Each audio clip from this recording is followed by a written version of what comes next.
디귿씨 행장기 이무영. 디귿씨는 오늘도 회색 두루마기에 꾀죄죄한 동정. 원래는 감장이었던 뿌연 진회색 모자에 코는 벌름하고 뒤축은 집신처럼 지그러진 구두. 나는 30년 전 그대로의 그 초라한 행색으로 이 또한 30년 가까이나 살고 있는 청파 연화봉 마루턱에 다 쓰러져가는 함석집을 나오면서 기침이라기보다는 너 이놈들 오늘은 어디 한번 견디어 봐라 하고 빼무는 듯 싶은 앙칼진 애헴 소리를 치고 한 길로 나서는 것이었다. 실상 이 되바라진 기침만 해도 이미 30년이나 된, 아니 그보다도 훨씬 더 많은 세월, 아마 40년 가까이나 된 버릇일 것이. 디귿씨는 15 되던 해부터 이 사회에 대하여 꽁한 생각을 품은 채 살아오고 있는 것이다. 이른바 암산골 새님의 외아들로 태어난 디귿씨였고 보니 15 이전이라고 그런 생각이 안 들었을까만 그때까지는 그래도 언제 한번 딛고 일어서 보리라는 바람, 희망, 이란 것을 갖고 살아왔었으나 아이들 칼장난처럼 위태롭게만 보여지던 당파 싸움이 급기야 을사조약을 맺게 만들고 그래도 무슨 도리가 있겠거니 막연한 희망을 붙이고 있는 때 한일합방이란 청천의 병력이 내린 후로부터는 그야말로 닭 쫓던 개 지붕 쳐다보기가 되고 말았었다. 합방이 발표되자 디귿씨의 아버지 디귿생원은 머리를 풀어헤뜨리고 머리를 벽에다 꽝꽝 들이받아 가며 울었었다. 머리가 터졌는지 방 안에는 선열이 흥건했었다. 디귿씨는 어머니와 함께 아버지를 진정시키려 들었으나 그것은 헛된 노력이었다. 아버지는 피를 확확 품어가며 온 방 안을 뒹굴었었다. 아버지의 몸부림은 셀력해 가서야 진정이 되었었다. 그러나 그것은 진정이 아니라 종말이었다. 디귿생원은 그날 새벽에 자결을 하고 말았던 것이다. 내 이놈들 어디 보자. 아버지의 장례를 치르고 정신을 차리면서 디귿씨가 처음 입 밖에 낸 말이 이것이었다. 내이 죽일 놈들. 당파 싸움에 나라마저 팔아먹어. 나이 15살에 무엇을 알았을까마는 사내자식이 12살이면 호패를 찬다던 시절이었고 또 어려서부터 신동으로 일컸던 디귿씨이기도 했다. 아니, 어려서부터 권세를 잡지 못한 불우한 남산골 새님들이 모여 앉아서 비분의 눈물 흘리는 광경만을 보면서 커온 디귿씨인지라 그 자신도 권세라는 것이 얼마나 아름답고 또 얼마나 위대한 것임을 잘 알고 있었던 것이다. 이놈들, 권세를 잡았다고 저희들끼리만 해먹어? 이제 인재를 등용해야지. 저의 놈은 사돈의 팔촌까지도 감사다 원이다 해먹으면서 옛 친구의 의리를 저버리고 어디들 보자. 이놈들. 두고 봐야지. 화무 11홍이요 달도 차면 기울어지는 법이지. 언제나 저희들 세상일 줄 알지. 어리석은 놈들 같으니 음지도 양지 될 때가 있다는 천리를 알아야지. 천리를 먼저 민가 놈들을 죽여야 해. 이가 놈도 죽여야지. 백가도 그냥 둬선 안 되지. 그놈들을 한 올가미에다 꽁꽁 등 돌려 묶어다가 마포강에다 한꺼번에 집어넣어야만 해. 아니지. 작두에다 놓고서 목을 댕강 잘라야지. 그리고 그놈들의 가족을 멸해서 다시는 맥을 못쓰게 절종을 시켜놔야만 나라가 태평이지. 가만들 두시오. 두고 봅시다. 제놈들이 얼마나 해먹는가 좀 두고 보라지. 내 눈으로 보고야 말걸. 디귿씨의 아버지 디귿생원과 그의 친구들은 집에서 빚은 술에 김치 한 그릇을 안주랍시고 갖다 놓고는 이렇게 밤들을 새웠던 것이다. 디귿씨가 권세란 얼마나 좋은 것이며 아름다운 것이라는 것을 안 것도 이 때문이었지만 그가 걸핏하면 이놈들 어디 좀 보자 하고 벼르는 버릇도 기실은 이 남산골 새님들한테서 전해받은 것이라 할 수 있다. 문간에 나서면서 에헴 하는 기침이 이 세상에 대한 도전처럼 된 것도 그의 아버지 디귿생원한테서 배운 것이요. 세상 매사에 아랫입술을 밑으로 말고 입을 약간 밀쭉하니 움직이며 한쪽 눈을 찡긋이 감고서 조이 못마땅하니 보는 버릇이 생긴 것도 기실 말하자면 아버지로부터 물려받은 습성의 하나라 할 수 있는 것이다. 의식적이라기보다 지금은 거의 무의식이 되어버렸지만 일체의 권력 앞에 아부를 할 줄 모르는 그 꼬장꼬장한 성격도 모르는 사람들은 순서울 태생의 양반인 탓이라고 오해를 하지만 근본을 따지고 보면 아버지 디귿 생원의 성품을 그대로 물려받은 때문인 것이다. 거 디귿의 아들 녀석. 고놈 참 되양되양하던걸 고런 괘씸한 녀석. 쥐뿔도 없는 사람이 까치 뱃바닥처럼 흰채하지. 거 디귿이란 사람 참 몹시도 깐쪽이더군. 어떤 땐 탁한 생각이 들다가도 얄미워져서 내밀었던 손도 되굽어든다니까. 이런 것들이 대체로 디귿씨에 대한 측근자들의 정평이다. 이런 세평으로만 본다면 디귿씨가 이 세상 그 어떤 사람에게서도 도움이라든가 원조 같은 것을 안 받았는가? 실은 그렇지만도 못한 것이 15살의 일본 세력 앞에서는 단 한 푼의 가치도 없는 양반 족보와 아비의 상체와 맞비길 수 있을 정도의 오막살리 초가 한 채만을 유산이랍시고 물려받은 디귿씨가 60이 가깝도록 이렇다 할 직업도 없이 40년을 살아오고 보니 친구들한테 개개지 않았다고 할 수도 없다. 거기다가 물려받지 않아도 좋을 아버지 디귿 생원의 주량까지 물려받은 셈이 되어 아닌 말로 술 한 마를 들고는 못 가도 먹고는 갈 수 있는 대주객이요. 또 사실 18엔가 9대의 취한 풋술에서 60을 바라보는 오늘날까지 깨지를 못하고 있으니 평생을 통해서 옛날 돈으로는 10원. 지금 돈으로도 단돈 10,000원을 한꺼번에 쥐어본 적이 별로 없는 디귿씨가 남의 신세를 안 졌다는 말도 우스운 이야기다. 그러면 유산도 없고 일평생 직업도 없는 디귿씨가 술 많은 남의 술을 얻어먹고 살았다 하지만 가족들은 곰처럼 발바닥이나 핥고 살았느냐 하겠지만 유산은커녕 빚만을 아버지한테서 물려받은 것은 사실이지만 직업이란 것이 전혀 없지는 않았다. 드러내놓고 이것이 디귿씨의 직업이었노라고 내세울 만한 것이 못 되었다는 것뿐이다. 조선어 선생. 이것이 지난 30년간의 그의 직업이었다. 그러나 이 조선어 선생이란 직업도 실상은 그의 가족을 먹여 살릴 만한 수입이 안 되었으니 거기가 어엿한 학교 선생이 아니라 강습소 아니면 월급도 제날 주지 못하는 학교라 할 값에도 못 가는 것들 뿐이었던 것이다. 그렇다고 디귿씨가 고만한 실력이 없어 그런 건 아니다.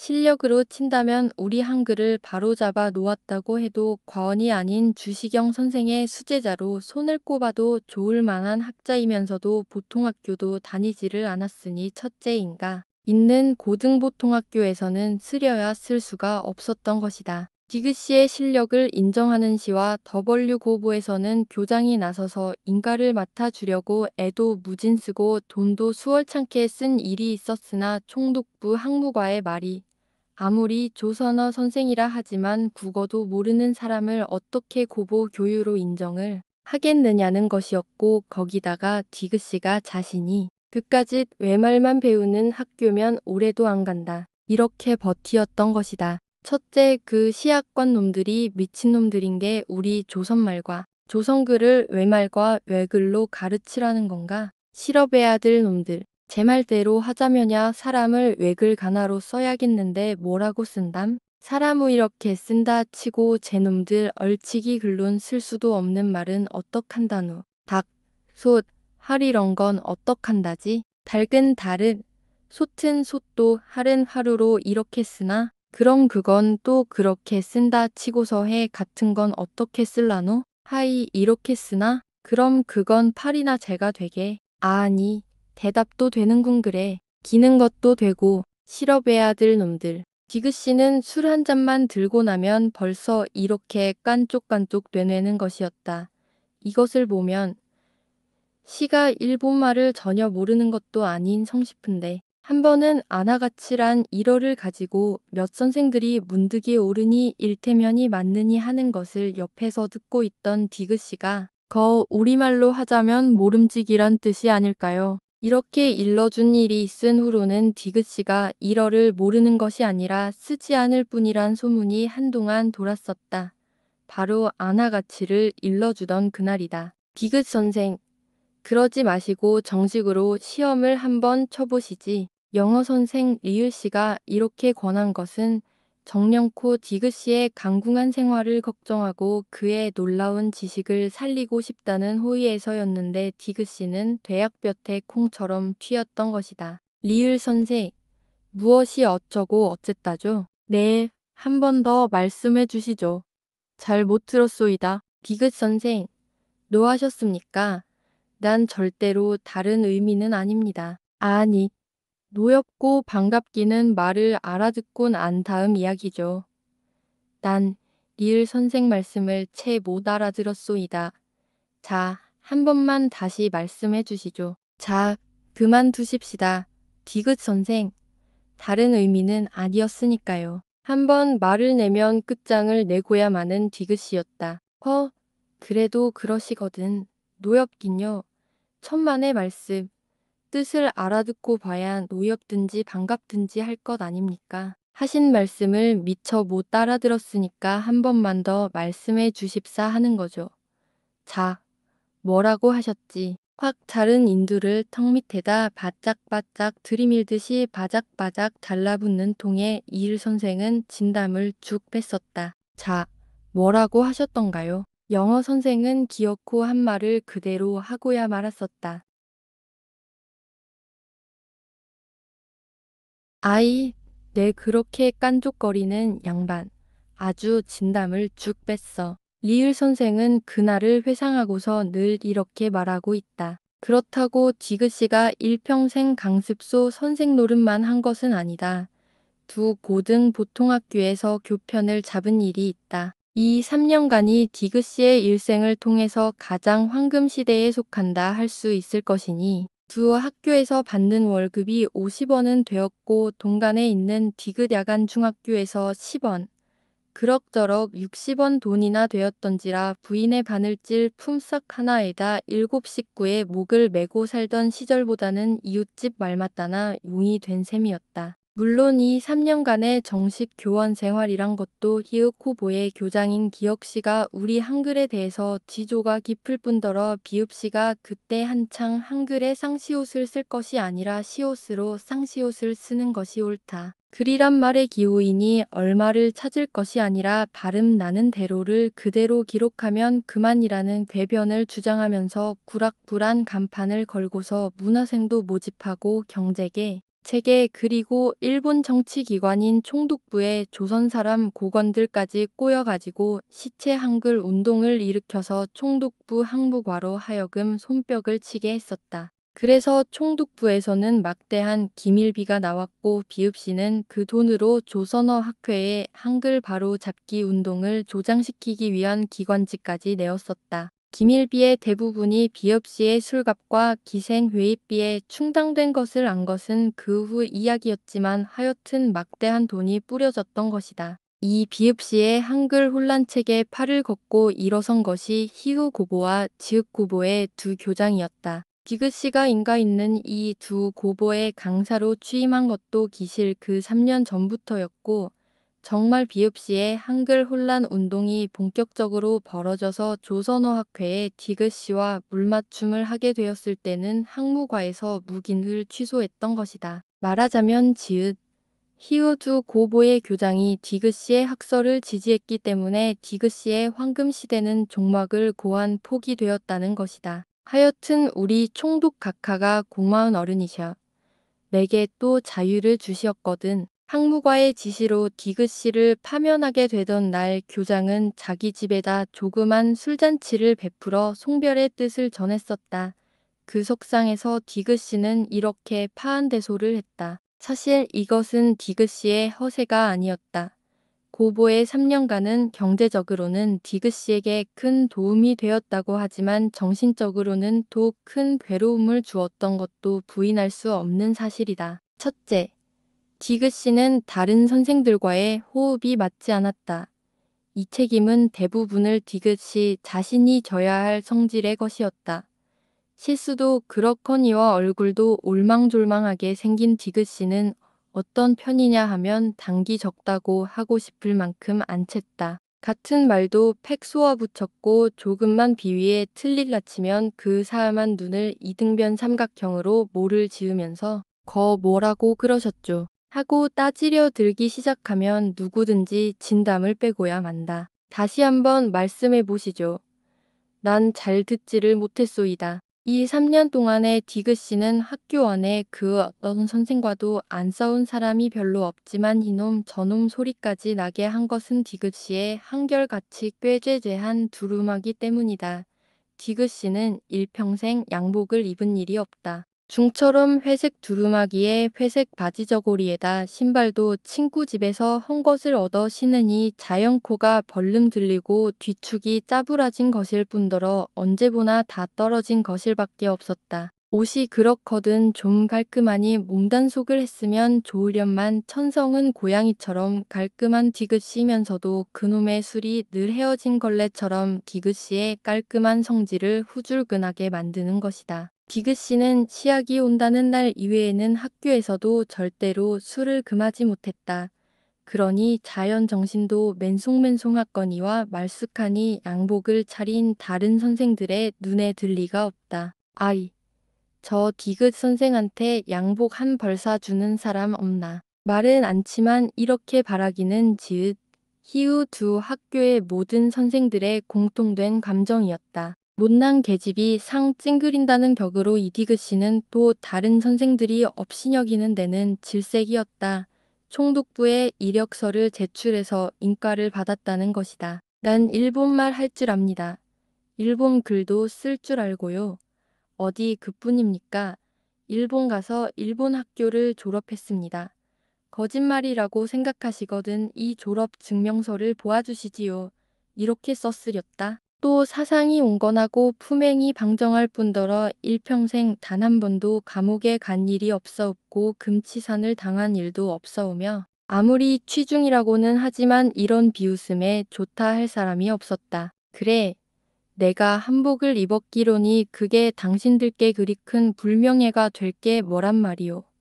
응? 우리 이야기나 좀 해봅시다. 이런 트집만 나오면 선생들은 모두 들고 빼었다. 사실 디귿씨의 후줄근한 회색 두루마기에도 다른 선생들이 막대한 창피를 느끼는 터였고 보니 디귿씨한테도 고보의 분위기가 유리할 리는 만무였다. 디귿씨는 시궁에서 발을 뺀 것 같다고 했고 다른 선생들은 도 알턴 이 뺀 것 같다고들 했다. 그러나 디귿씨의 두루마기를 성화할 필요가 없는 시대가 얼마 안 있어 오고야 말았었다. 일본의 식민지 국책상 중학교에서 물론 보통학교에까지 조선어 학과를 일체 폐지하고 만 것이다.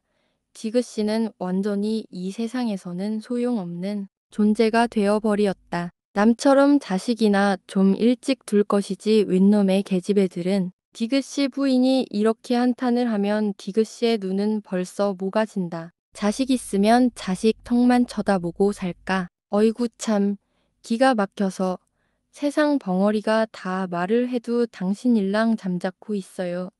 남편을 하도 잘 얻었으니 자식 덕을 안 바라지. 사리원 아이가 아들이었더라면 호죽이나 좋아. 사리원 아이란 출가한 첫딸이다. 그 딸 밑으로 계집애가 하나 죽고 셋째가 아들 태훈이었다. 그러나 태훈이는 이제 겨우 중학 3년이고 태훈이 밑으로도 딸애가 둘이나 있다. 어머니, 너무 걱정 마세요. 이태만 꾹 참으시면 제가 취직해서 고생 안 으시게 할게요. 그런 말만 들어도 디귿씨 부인은 마음이 가벼워지는 것 같았다. 조선어 과목이 없어진 후로 디귿씨가 맨 처음 구한 직업은 사법대서소 서사였다.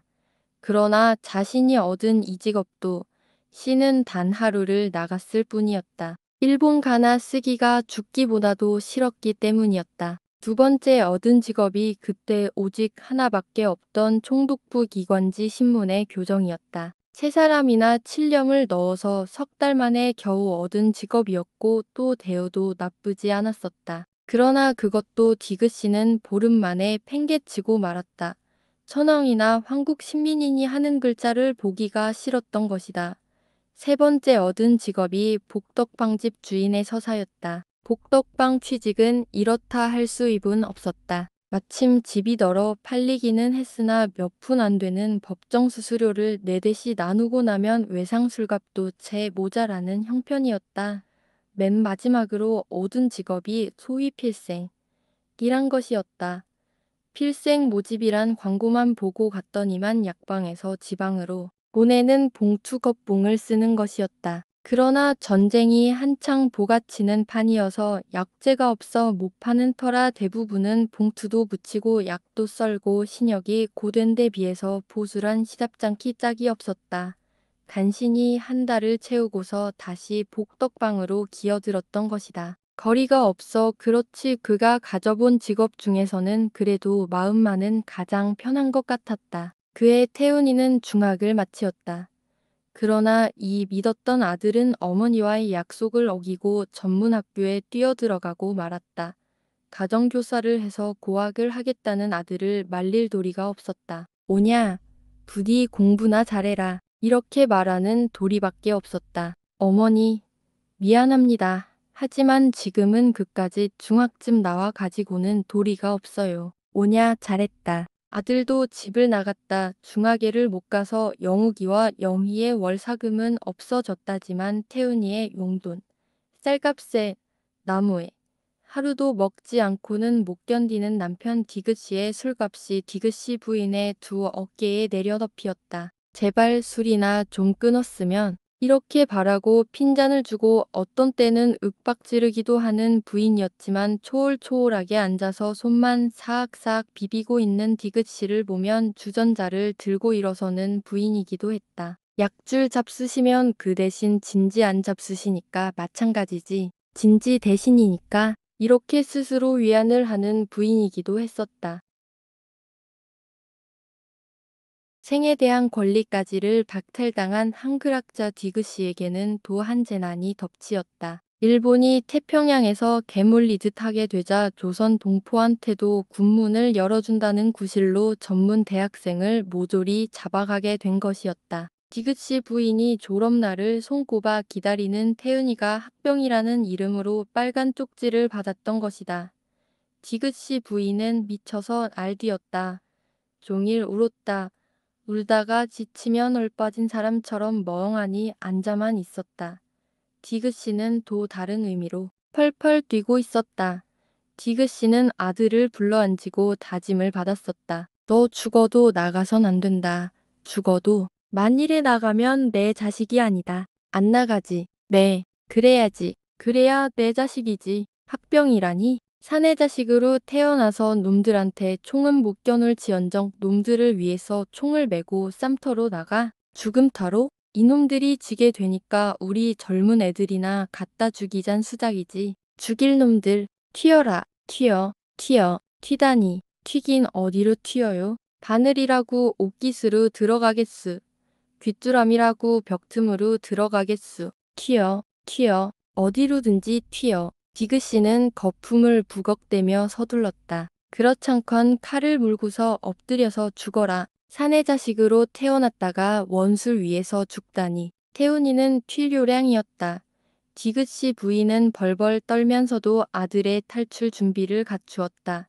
입영 이틀을 앞둔 몹시 추운 날 밤이었다. 태우는 노잣돈에서 마지막으로 아버지를 위해서는 술 한 병과 어머니를 위해서는 고기 한 근을 어떻게 구해가지고 들어와서 아버지와 어머니에게 권하고 있었다. 왼종이를 촐촐하니 지낸 디귿씨것만 술잔을 들지 못하고 있었다. 두 번, 세 번 아들이 권하자 디귿씨도 잔을 들었다. 마시는데 눈물이 쫙쫙 흐르고 있었다. 울면서 디귿씨는 도 마시고 또 마시었다. 잠 받아라.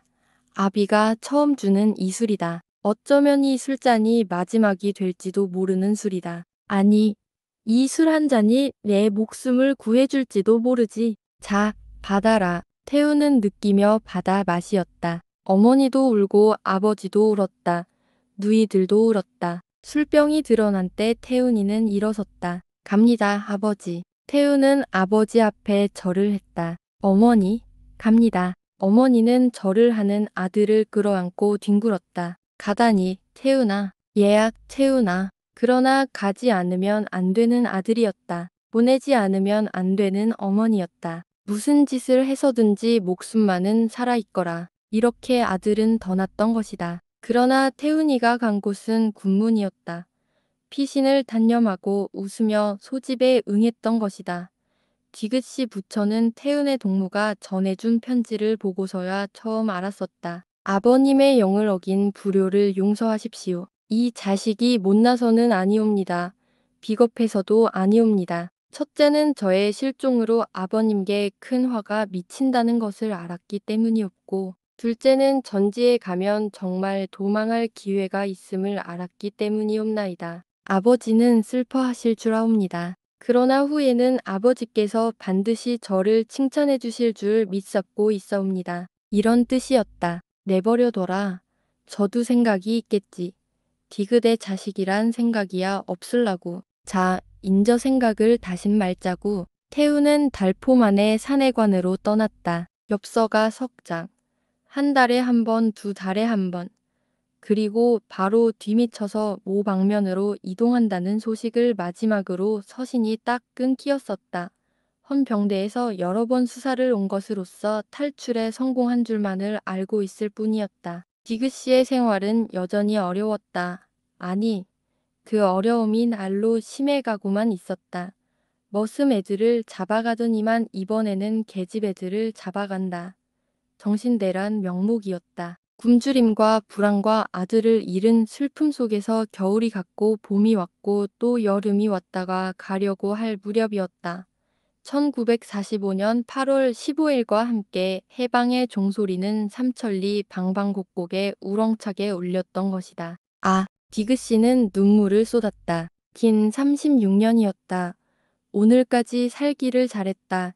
인제는 내일 죽어도 한은 없다. 디귿씨의 새로운 생의 설계는 시작되었다. 태훈이도 손끝 하나 다치지 않고 살아 돌아왔다. 다섯이 같이 탈출하다가 둘은 불행히 죽고 셋만이 중공군으로 갔다가 만주를 거치어 나왔다는 것이다. 꼭 2달 만이었다. 디귿씨는 10년 동안 돌보지도 않았던 책상 앞에 다시 앉았다. 그립던 한글을 대하니 첫날은 자꾸만 울어졌다. 2달 만에 책이 하나 이루어졌다. 한글 독본이란 것이었다. 일생 처음으로 큰돈이 디귿씨의 손에 쥐어졌었다. 그 돈으로 고기를 사고 술을 받고 했었다. 자, 우리 디귿씨 부인. 오랜 동안 고생만 시키었소. 인저야 밥 굶기겠소. 자, 고기 좀 드오. 디귿씨 부인은 눈물을 좌르르 쏟으면서 또 웃고 있었다. 웃으며 먹으며 울고 있었다. 디귿씨도 눈물이 글썽해졌었다. 술 때문만도 아니었다. 영희는 볼을 깨물었다고 법석이었다. 피까지 나온 모양이건만 역시 웃고 있었다. 그러나 디귿씨 가족의 오늘의 웃음이란 통 종잡을 수가 없는 것이었다. 웃는 줄로만 알고 보면 언젠가 울고 있었다. 우는 줄 알았는데 울음이 아니다. 콧송이처럼 웃고 있다. 입은 웃고 눈은 울고 그런 주책 없는 얼굴들이었다. 그러나 디귿씨 가정의 이 기쁨은 그다지 긴 것이 못 되었다. 몇 가지의 불행이 함께 덮치고 말았던 것이다. 첫째의 불행은 사리원으로 출가한 맏딸내 네 식구가 그야말로 발간 몸으로 겨울에 들이닥치었던 것이요. 두 번째 생긴 불행은 태훈이가 어느 사이에 좌익이 되어버린 것이었다. 이론상이 아니었다. 그의 몸에는 언제나 무기가 떠나지 않았고 제 방에는 언제나 두세씩 모여서 밤을 새워가며 숙덕되었다. 가끔은 등사를 하는 눈치였다. 무슨 위원이 되었다는 것이다. 태훈아, 거기 앉거라. 너 이번 굉장한 벼슬을 했다며? 거 벼슬 이름이 뭐라는 거냐? 태훈은 잠자코만 있었다. 말 좀 해봐. 그 벼슬 이름이 뭐라지? 거 왜 말을 못하나? 자식이 벼슬을 했는데 아비가 자식의 벼슬 이름도 몰라서야 되겠느냐? 거 뭐라지? 그 자식이란. 그래. 아비 친구가 자식의 벼슬 이름을 묻는데 모른다고야 말할 수 있느냐. 그렇잖아. 거 뭐라지? 아비도 좀 알자꾸나. 1시간 동안 문초가 계속되었었다. 그런 뒤에 마지막 선고가 내리었다. 공산당이 우익 집에 있어서야 되겠느냐. 자, 내 물건을 챙길 시간도 필요할 게니 1시간 여유는 주마. 지금이 8시 반, 9시 반 정각까지 내 집 문 밖에 나서지 않는다면 난 널 죽일지도 몰라. 세 번째의 불행은 인제는 최소한도의 생명 연장은 되리라고 믿었던 꿈이 정말 한낱 꿈에 불과했다는 사실이었다. 디귿씨는 책 두 권에서 45만 원 만져보았을 뿐 다시는 도리가 없어진 것이 웬만한 기관에는 영어 하는 사람으로 채워졌었고 영어 못하는 어학자의 저서는 두 겹봉투가 다 해지도록 들고 다녀야 거들떠보는 출판사도 없었다. 일생을 어학에 바쳐온 디귿씨를 위해서는 중학 선생 자리가 준비되어 있을 뿐이었다. 반년 동안 디귿씨는 자가품이 나게 쫓아다니다가 벌떡 나가 자빠지고 말았다. 디귿씨는 결심을 하고 다시 백묵을 잡았다. 그러나 반년 동안의 물가는 등차급수로 뛰어올랐다. 일전하던 성량이 10전이 되고 1원이 되고 2원이 되었다. 4년 동안에 1000배로부터 5만 배까지로 뛰어오른 물가에 디귿씨의 하품하는 입은 미처 다물어질 사이가 없었던 것이다. 장차 쓰일 때가 한 번은 있으리라 싶어 30년간 그 즐기는 수를 줄여가며 한 권 한 권 사모았던 책들은 정말 쓰일 날을 당하고서 헐값으로 빠져나갔다. 오늘은 기둥, 내일은 석가래, 모레는 구들장. 이렇게 오막살리 집조차 벌써 디귿씨의 소유가 아닌 셈이었다. 에헴. 기는 걷겼을망정 그의 기침은 역시 다구지다. 아니, 날로 더 안기가 들어왔다. 디귿씨는 30년 내에 버릇으로 대문간을 나서서는 자기 집을 한번 슥 쳐다본다. 그러나 오늘은 웬일인지 여느 때보다도 그 쳐다보는 시간도 길었거니와 얼굴에 나타난 걱정도 전에 없이 심각한 것이다. 그런 일은 일찍이 없던 일이다. 그러나 디귿씨가 자기 집 대문간을 쳐다보고 그렇게 언짢아 하는 까닭을 알아차리기에는 그다지 오랜 시간을 요하지는 않았다. 디귿씨는 이번에는 약간 풀이 죽은 세 번째의 기침을 하고는 이렇게 중얼거린 것이다. 어쩌면 오늘은 너하고도 이별이 되고 말려나 보다. 집을 팔기로 한 것이었다. 디귿씨가 30년이나 살던 이 집을 팔기로 한 데는 여러 가지 복잡한 사정이 있다. 복잡하대도 돈만 있으면 다 해결될 성질이고 보니 복잡 운운할 것도 못 되겠지만 디귿씨로 본다면 실로 마음 어지러운 경우다. 금융조합의 1번 저당은 돈값이 떨어지는 통에 겨우 벗겨놓았지만 나무전화는 당 노인한테 5만 원, 복덕방채 영감한테 10만 원, 반찬가게 정과댁한테서 3만 원. 이렇게 무더기 돈이 세 곳인데다가 아내가 바느질품 단골집에서 10,000원, 5,000원, 1,000원, 또 1,000원. 이루 주어 칠 수도 없을 만큼 대추나무에 연 걸리듯 해놓았으니 이자를 다지기만도 숫자하고는 통 인연이 없이 살아온 디귿씨에게는 머리 골치 아픈 일이다. 아내와 딸들은 다 쓰러진 오막살리나마 이 집을 팔고는 어디로 가느냐곤 아리면 날마다 걱정이지만 디귿씨한테는 그런 것은 나중 걱정이고 우선 몇 푼 안 되는 돈으로 그 많은 빚을 어떻게 찢어 발기느냐는 것이요. 또 그보다도 앞서는 걱정이 할부부터 일할 오부. 보름에 1할이며 한 달에는 2할이 되는 폭인 금 아는 빚의 이자를 따질 일이 한 걱정인 것이다. 그것도 원금 얼마에 한 달에 1할이면 1할, 2할이면 2할. 이렇게 똠방똠방 따진다면 아무리 산수를 배우지 않은 디귿이라기로니 그만 것쯤 못 따질 것도 없겠지만 은메달에 밀린 이자가 원금으로 가산이 되니 새끼가 또 새끼를 치고 손자가 또 손자를 본빚들이어서 생각만 해도 정신이 헛갈린다. 그렇다고 내어버려 둘 수만도 없는 것이 이대로 두었다가는 종손의 몇 대손이 이자를 물지도 모르니 집을 팔자는 아내를 윽박을 수만도 없는 노릇이다. 원래 먼저 집을 팔자고 개구를 한 것은 아내가 아니라 디귿이었다. 디귿씨로 본다면 이자가 새끼를 치고 그 새끼가 또 손자를 치고 하는 빚 감당보다도 당장 문간에를 나갈 수가 없이 빚쟁이들이 길에서 붙들고 없는 놈의 돈을 강파듯이 내어놓으라고 진을 빼는데 성이 가시어서였다. 아내만 해도 남편이 그렇게 졸리는 사정을 모르는 바도 아니요. 디귿시간 아가고 없을 때면 나이 50이 지난 처지란 애외도 없어진 세상이 되어 쓱 마루 끝에까지 영감쟁이들이 들어와서 버티고 있기도 할 뿐더러 자잘구레한 빚들은 모두가 그 자신이 끌어다 댄 것이고 보니 자연 안돈이 될 밖에 없고 2,000원 머리와 1,500원짜리 두 머리는 동네 여편네들이 재미삼아 취리를 하는 갯돈이 되어 놓으니 처음에는 개의 회계라는 솜틀집 여편네가 몇 번 드나들더니만 받기 힘들겠다는 눈치를 채인 후로는 여편네들이 셋씩 넷씩 몰려와서는 악머구리 끌듯 단간방에 들어와서 버티는 것이다. 그래서 디귿이 아내도 몇 번이나 집을 팔아치우고 툭툭 터는 것이 옳지 않나 하는 생각을 아는 것도 아니었다.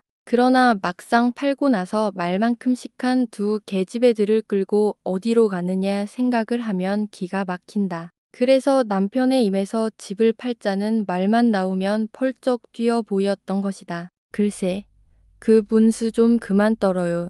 이 답답한 양반아. 이 엄동설 안에 집을 팔고 어디로 나왔는단 말씀이에요. 설마 집에 든 놈 그러내지야 못하겠지. 그럼 어떡한다? 사람이 배견할 재간이 있는가. 첫째 창피해서. 창피? 이름은 어서 잘 얻어들으셨소. 창피란 나 어디 당한 말이에요. 그래, 나이 찬 계집애들을 데리고 길바닥에 나앉는 게 창피요. 집에서 빚 돌리는 게 창피요. 창피란 글잔 부잣집 옥편엔 있나 봅니다만 난 그게 무슨 뜻인지 두 몰라요. 창피한 줄을 알거든 약줄 조금만 덜 자시지. 그놈의 술소리 또 하거든. 뭐 우리가 술 때문에 안 된 거 있나? 응. 술에 덕본 것도 있는 것 같지 않으. 글쎄, 그런 게 아니래도 그러거든. 돈에 몰리면 언제나 늘 하는 소리다. 임장 걸핏하면 내가 술로 패가망신이나 한 것처럼 말하지만 술을 먹었으면 내 돈으로 먹었소. 세상 놈들이 술은 싫대도 먹으라지만 동전 한 푼 둘러주진 않으니까 그렇지. 그놈들 심사가 술 1,000원어치 살 것 500원어치만 사고 500원만 꾀이래도 돈이 없다고 안 주면서도 술은 23,000원어치씩 사거든. 먹은 술을 토해서 팔아오란 말이오. 왜? 누가 영감 보고 돈 구워드리랍디까? 뭐든지 생활에서 벌어오랬지. 누가 날 써줘야 말이 되잖나. 언제나 해결도 없고 보람도 없는 말다툼이 수요도 모르게 계속되었다. 그러는 동안에 이자는 자꾸 새끼를 치고 빚쟁이들은 소치라도 떼어갈 듯이 달구치는 통에 디귿씨 부인도 견디다 못해서 집을 내어놓기로 한 것이다. 복기다 못해서 복덕방에 들러 상의를 했더니만 잘하면 60만 원은 받겠다는 바람에 그러면 빚을 벗고도 20만 원은 벌어질 성도 싶고 그렇게만 된다면 그것으로 어디 사랑채 같은데 전세라도 얻어나가는 것이 약은 수지 뭉짓뭉짓 하다가는 그나마도 이자가 다 집어먹고 말면 그때는 정말 옴치고 펼 수도 없으리라 싶었던 것이다. 그래 막상 팔기로 하고 나니까 이번에는 도 디귿이가 좀 더 보자는 것이다. 글씨, 두고 보긴 분수 적은 양반이 또 이러신다냐? 두고 보면 밥이 그 말 나아준답니까요? 건너다 봐야 절턴데 두고 보긴 뭘 두고 봐. 인제 영감은 가만히 앉아서 내 하는 것만 보고 계셔요. 해방도 됐고 세상도 뒤집히어 역사도 대신을 하는 세상이 됐으니 여편네 말도 좀 세워봅시다 그려. 그까짓 되지도 않은 책 믿고 있다간 개도 구럭도 놓치겠수. 남녀 동거이로군. 디귿씨는 픽 웃고 물러나앉고 말았다. 그럴 밖에 없는 것이 해방이 되자 이제 우리 글도 쓰일 때가 왔느니라 싶어 부랴부랴 만든 한글 독본과 우리 글과 우리말 이 재판이 될 듯 하면서도 안 되는 것이다. 두 권만 다 재판이 된다면 한 50만 원은 될 성 싶었고 그렇게만 된다면 우선 빚을 벗고서도 살가만이나 팔 수 있으리라 싶어 3일에 한 번씩 책사회를 들러보는 것이나 종이값이 뛰었느니 인쇄료가 올랐느니 교과서가 밀려서 째이느니 말하느니 어려운 이야기뿐이다. 그러나 이유는 딴 데 있는 것을 디귿씨는 발견 못했던 것이다. 물론 출판사에도 그런 애로가 있기는 한 모양이었다. 그러나 재판이 안 되는 이유는 그들이 말하는 종이니 인쇄비니보다 과외 독본으로서의 인정이 잘 안 되는 데 있는 것 같았다. 디귿 선생, 꼭 피읍씨 모르시나요? 그분이 들면 인정이 될 텐데요. 인정이 안 된 건 지금 참 팔기가 어렵습니다. 그것만 된다면 내일이라도 무슨 돈을 끌어서든지 시작해 보겠습니다만. 그것은 종이니 인쇄비보다도 더 어려운 일이었다. 피읍씨란 그의 제자이기는 하지만 피읍 자신이 만든 한글 풀이가 있었고 디귿씨의 책을 인정한다면 피읍씨 자신의 책에 큰 영향이 있는 것이다. 그래서 아주 단념을 하고 있는데 출판사에서 인쇄를 7부에만 해준다면 손이 가더라도 재판을 찍어볼 의향이 있는 듯이 말을 비친 것이다. 7부에. 네. 요샌 종이값 사며 인쇄비에 또 세금이 있고 그렇게 해도 통수지가 맞지를 않습니다. 7부란 말이지. 네. 출판사 주인도 양심의 가책이 되는지 외면을 하며 대답을 하는 것이었다. 그만두시오. 하고 디귿씨는 자리에서 일어났다. 아쉬운 생각을 하며냐 7부 아니라 단 5부에라도 몇천 부 찍었으면 십소만 나 때문에 다른 저자들이 영향을 받을 것이니까 난 응할 수가 없소. 미안합니다. 나쁜 자식. 디귿씨는 출판사를 나와서 칵 가래를 베뒀었다. 인쇄가 1부까지 떨어질 때까지 출판업을 해먹어라. 괘씸한 놈들. 이렇게 출판사에 속은 디귿씨는 또 한 번 헛물을 켜지 않으면 안 되었다. 다른 출판사에서 지형을 적당한 값에 인계만 해준다면 한 2,000부쯤 찍겠다는 것이었다. 인쇄도 1할 2부는 주겠다고 하니 한 10만 원은 되겠고 둘 다라면 20만 원 돈이었다. 그러나 이 꿈도 헛꿈이었다. 먼저 출판사에서 기회보아 자기가 하겠다고 강경히 거절을 할 뿐더러 그 시기도 약속할 수 없다는 것이었다. 그래서 재판을 하겠다는 출판사에 새로 재판을 하도록 교섭을 하고 있는 중이다. 그러나 이것은 5, 6월 소불알 떨어지기를 바라는 것과 마찬가지 이야기다. 그럼 어디 팔기로 해봅시다. 집은 볼 게 없지만 터가 40평이나 되디 한 70만 원 받았으면 좋겠는데 이렇게 30년이나 살던 집을 팔기로 디귿씨 부처는 결정을 보았던 것이다. 그러나 막상 팔려고 드니까 통 작자가 나서지를 않는다. 뻔질나게 드나들기는 하나 보고 가서는 그만이다. 나중에 복동방에 가서 들어보면 집이 다 쓰러져 가느니 방이 좁으니 칸살만 컸지 벽이 나자빠졌느니 트집뿐이었다. 사실 그것은 또 다 옳은 이야기였다. 칸살이 큰 것이야 흠이 될 게 없지만 석가래도 중깃을 들었는지 벽은 제멋대로 앉고 자빠졌고 산비탈이라 습하지도 않으련만 아궁이에서는 처셔름부터 물이 났고 문새가 맞나 방이 밝은가 팔고 싶은 디귿씨 자신도 집자랑을 할 재료는 하나도 없었다. 이 집을 사자는 사람이 나선 것이다. 처음 사내가 우선 보고 이튿날 부인이 와서 보고 가더니 며칠 뜸해서 또 흥정이 뻐개지나 했더니만 어제는 내외가 다시 와서 보고서 깜만 맞으면 내일이라도 계약을 하겠다는 것이다. 값을 맞추자는 것은 이쪽에서는 매칸 70만 원을 달라 했고 저쪽에서는 65만 원에 하라는 것이다. 집주름은 5만 원을 반씩 갈라붙이어서 2만 5천 원만 깎도록 해볼 테니 그렇게 하자는 것이다. 입은 삐뚤어도 말은 바로 하랬다고 따지고 보면 이게 집값에나 갑니까? 집을 얼른 팔아야 나도 돈을 받겠기에 바가지를 씌우는 거지요. 그러고 이 사람은 터가 양광스러우니 올봄에 다 헐어치우고 새뜻하니 짓자고 하는 노릇입니다. 터보고 사는 개지 집에 들자고 사는 건 아니거든요. 그러니 작잔 꼭 작잡니다.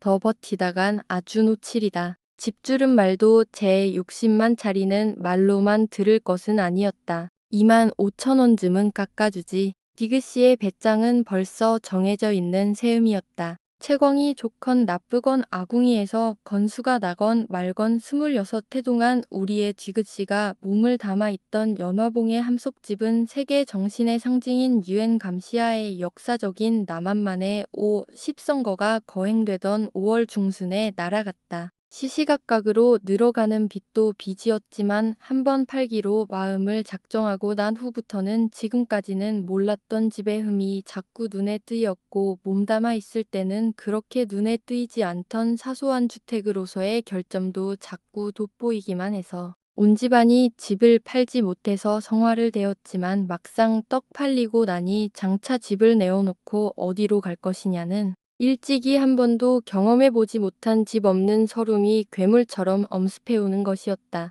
돈 갖고 집 못 구할까 하던 막연하던 위안도 돈을 막상 손에 쥐고 보니 허무하기 그지없었다. 일평생 생각해본 일조차 없던 67만 5천 원이란 천문학적 숫자에서 봤던 흐뭇한 감회도 세 분지 이상이 그 자리에서 없어질 것을 생각하면 어처구니가 없어진다. 3만 원 원금에 11달이면 일할 만이라도 3만 3천이니 6만 3천 원하고 정과 댁의 원금이 딸들을 앞에 앉혀놓고 디귿씨가 이렇게 계산을 하려니까 아내가 시름없이 쪼그리고 앉았다가 핀잔을 준다. 아니 그래.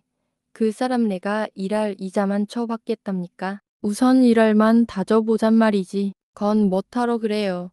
언제 주면 안 주나? 따질 건 따져주고 사글셀 구해보든지 전셀 구해보든지 짐작이 나설 거 아니에요. 문구멍으로 보느니 열어젖히고 보지. 두고 보면 내 것 된답니까?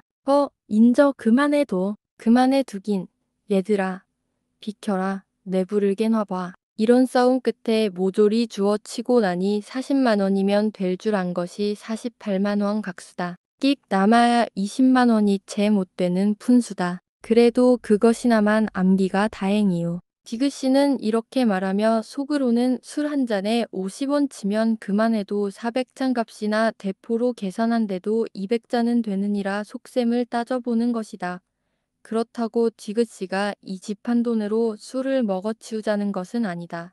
다만 숫자와 관련이 없이 살아온 디귿씨인지라 술값으로 돈을 계산하는 것이 편했을 뿐이다. 20만 원이면 몇 장 값이나 되겠수. 아내가 디귿씨 속을 들여다보고 있었기나 한 것처럼 이렇게 말을 하는 통에 디귿씨는 얼굴이 붉어지며 머리를 긁는다. 만자가 들었으니까 아주 큰돈 같은 가보구려. 집 한 칸에 문 밖으로 나가서 10만 원이에요. 시내선 한 칸에 얼만 줄 아시오? 이불 한 채엔 얼만 줄 알아요? 목으로 해도 10만 원이에요. 언제 비단 이불 해줘 보게. 언제나 시부인의 신세 한탄은 이렇게 딸 치울 걱정에서 시작이 된다. 그러면 그 끝에는 반드시 아들 태훈이의 이야기가 나오는 것이 상례임을 아는 시는 딸의 시집 타령이 나오자 공문이를 뺄 양으로 궁둥이를 들먹거린다. 공산당이든 무슨 당이든 그것이라도 눈앞에 있었으면 하고 시초를 하고서 바늘 가는데 실 간다더 구면서도 다 늙게 자식을 따라가질 않고서 이 백사지 땅에서 뭘 얻어먹자고 남았는지 모르지. 소두 언덕이 있어야 비비지. 뭘 믿고서 이 도깨비 다락 같은 데서 살아보겠다고. 넋두리가 시작이다. 태훈이를 찾아 이북으로 가지 않는 남편을 원망하는 소리다. 해방 직후 태훈이는 정치운동을 한다고 통 집을 비우고 다니며 아버지, 시와 물맞춤도 여러 번 했다. 태훈은 제가 좌익에 가담하는데 그치지만 않고 아버지, 시까지 끌어넣으려고 갖은 애를 쓰다가 형세가 이롭지 못하자 이북으로 뛰고 말았던 것이다. 시 부인은 좌익이 무엇인지 알 턱이 없다. 그러면서도 남편한테 그래도 늙어 자식을 따라가야지 이 백사지 땅에서 자식도 없이 두 늙은이가 무슨 재미로 사느냐고 이북 가기를 권했었다. 그럴 때마다 시는 그 깐깐한 말소리로 아니 어딜 가자고?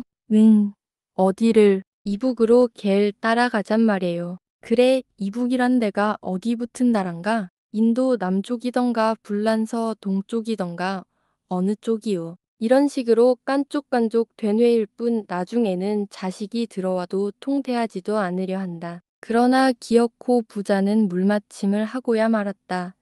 시는 아들을 경찰에 넘기겠다고까지 서둘렀고 아들은 또 아들대로 이 시를 반동학자라고까지 나댄 끝에 정말 이북으로 자취를 감추고 만 것이다.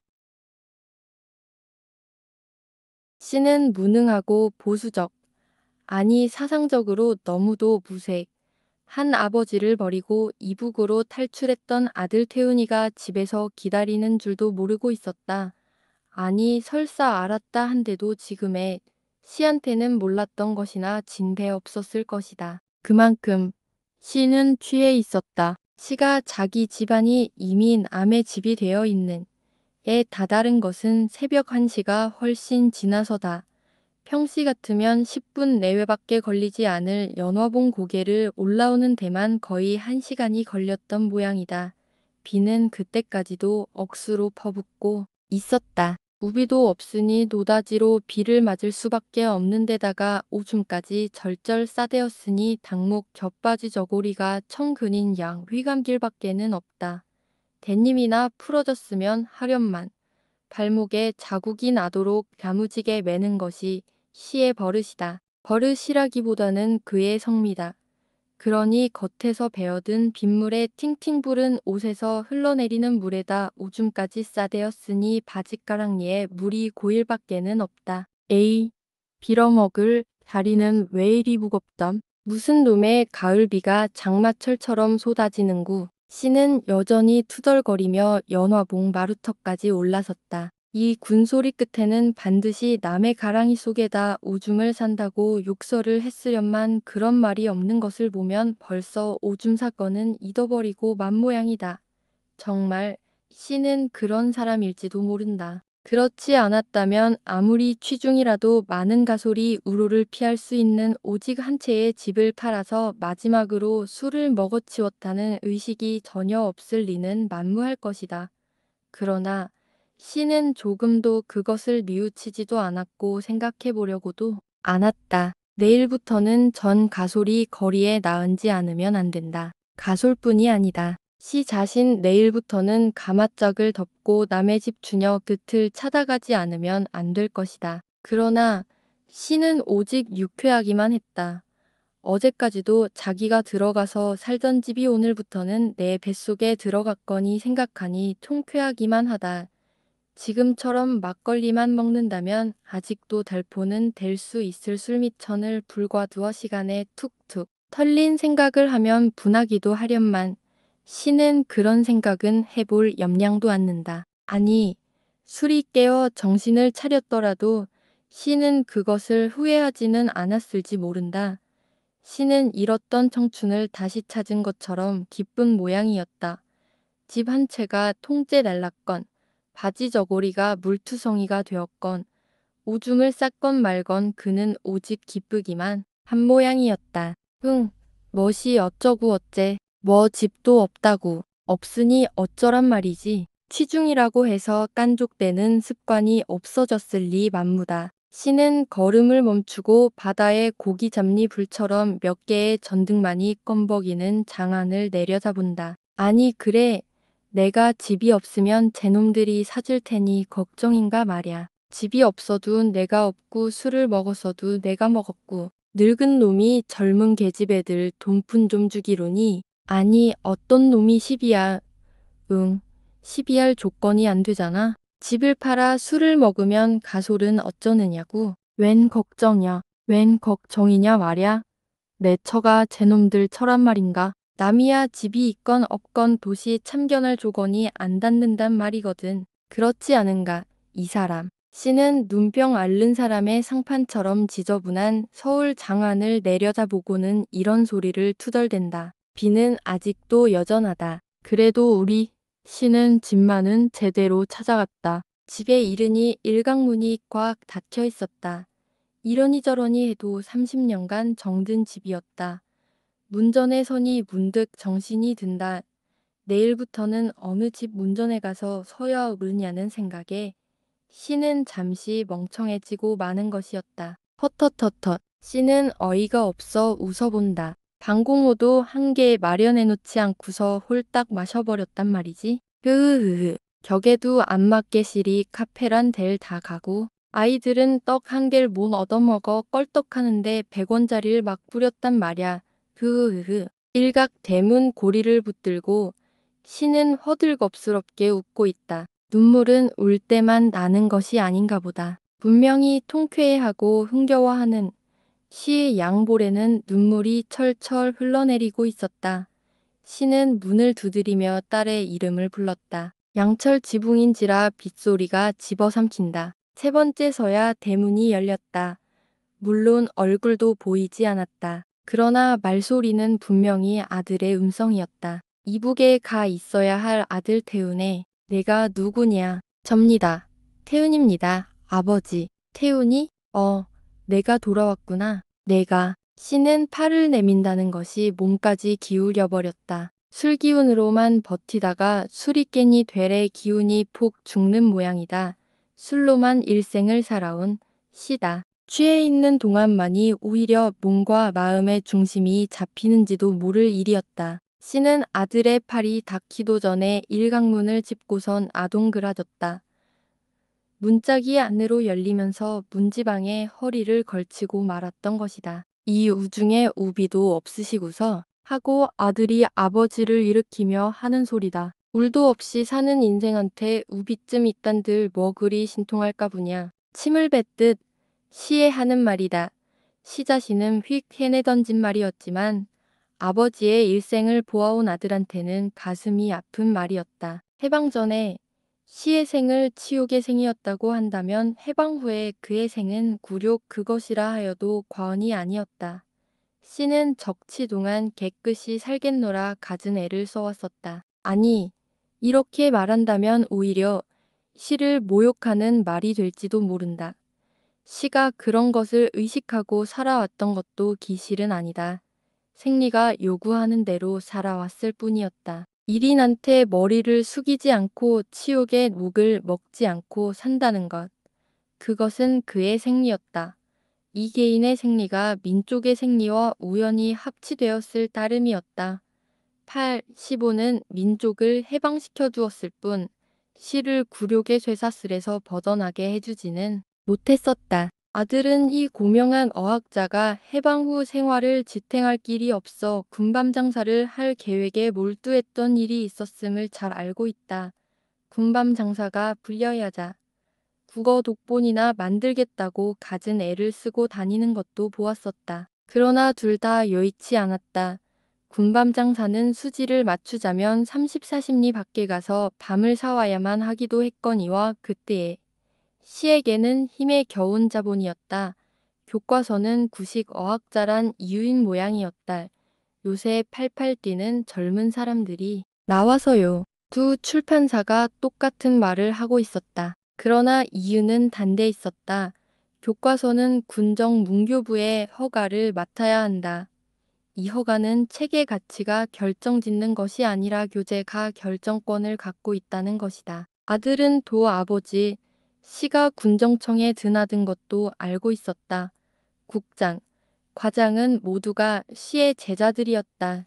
나이 새파란 젊은 아이들이 회전 의자를 빙글빙글 돌리고 한담을 하면서도 1시간이나 시를 밖에 세워두었다. 만나야 대우는 신통치 않았다. 일정 시대에는 업문을 알고 있다는 것조차 치욕으로 여기던 패들이 일조일석의 어학자가 되어 시를 설교하는 것이었다. 시의 교과서 원고는 아무 데서도 사주지 않았다. 일체의 교과서는 문교부 관리의 지시 밑에서 집필자도 발행자도 결정이 되고 있었다. 해방 전의 치욕은 이민족 한테 받은 치욕이었고 지금의 굴욕은 같은 민족에게서 받고 있다는 것이 다를 뿐이었다. 주는 상대가 누구든지 간에 받는 사람에게는 굴욕이 예외가 될 수 없는 일이었다. 울 없는 생, 울 없는 국민, 울 없는 민족. 씨의 아들은 밤이 늦도록 이 한 말을 외우고 으으며 잠을 이루지 못했다. 잠이 든 것은 비지장수의 외치는 소리를 듣고서였다. 정말 아들이 돌아왔다는 것을 씨가 깨달은 것은 이튿날 아침이라 할 수 있다. 씨는 잠이 깨더니만 문턱에 앉아있는 아들을 보고 새삼스럽게 놀라 보였던 것이다. 취한 동안이란 그 사람의 생애에서 제외되는 것이 옳을지도 모른다. 씨는 간밤 늦도록 묻고 한 이야기를 또다시 되풀이하고 있었다. 그리고 그것은 또 조금도 부자연스럽지 않은 것이 또한 이상했다. 당자는 몰라서나 그렇다지만 대답하는 사람도 그랬고 옆에서 듣는 사람 귀에도 그것은 지극히 자연스럽게 들리는 것이었다. 사실 부자는 전날 밤 주고받은 이야기를 그날 그대로 되풀이하고 있었던 것이다. 이 부자의 주고받는 이야기를 듣고 누구보다도 놀란 것은 시의 노처다. 개인날에 남학신작처럼 남편한테 1000배를 받아가며 살아오고 있는 어머니한테는 아들의 주려는 태양과 같은 희망이었다. 시가 구박을 주어 입 밖에 말은 못 내었지만 아들이 돌아오기를 비는 마음은 정말 간절했었다. 아들이 있을 때도 별도리는 없었지만 아들만 돌아온다면 모든 것이 해결될 것만 같았었다. 도저한 학식이 있는 아들도 아니었다. 투철이 민물이 잘난 아들도 못 되었다. 차치고 포치고 필요만 있으면 포가포를 뛰어넘기도 하고 먹기도 하는 그런 주변성 있는 아들도 못 되었다.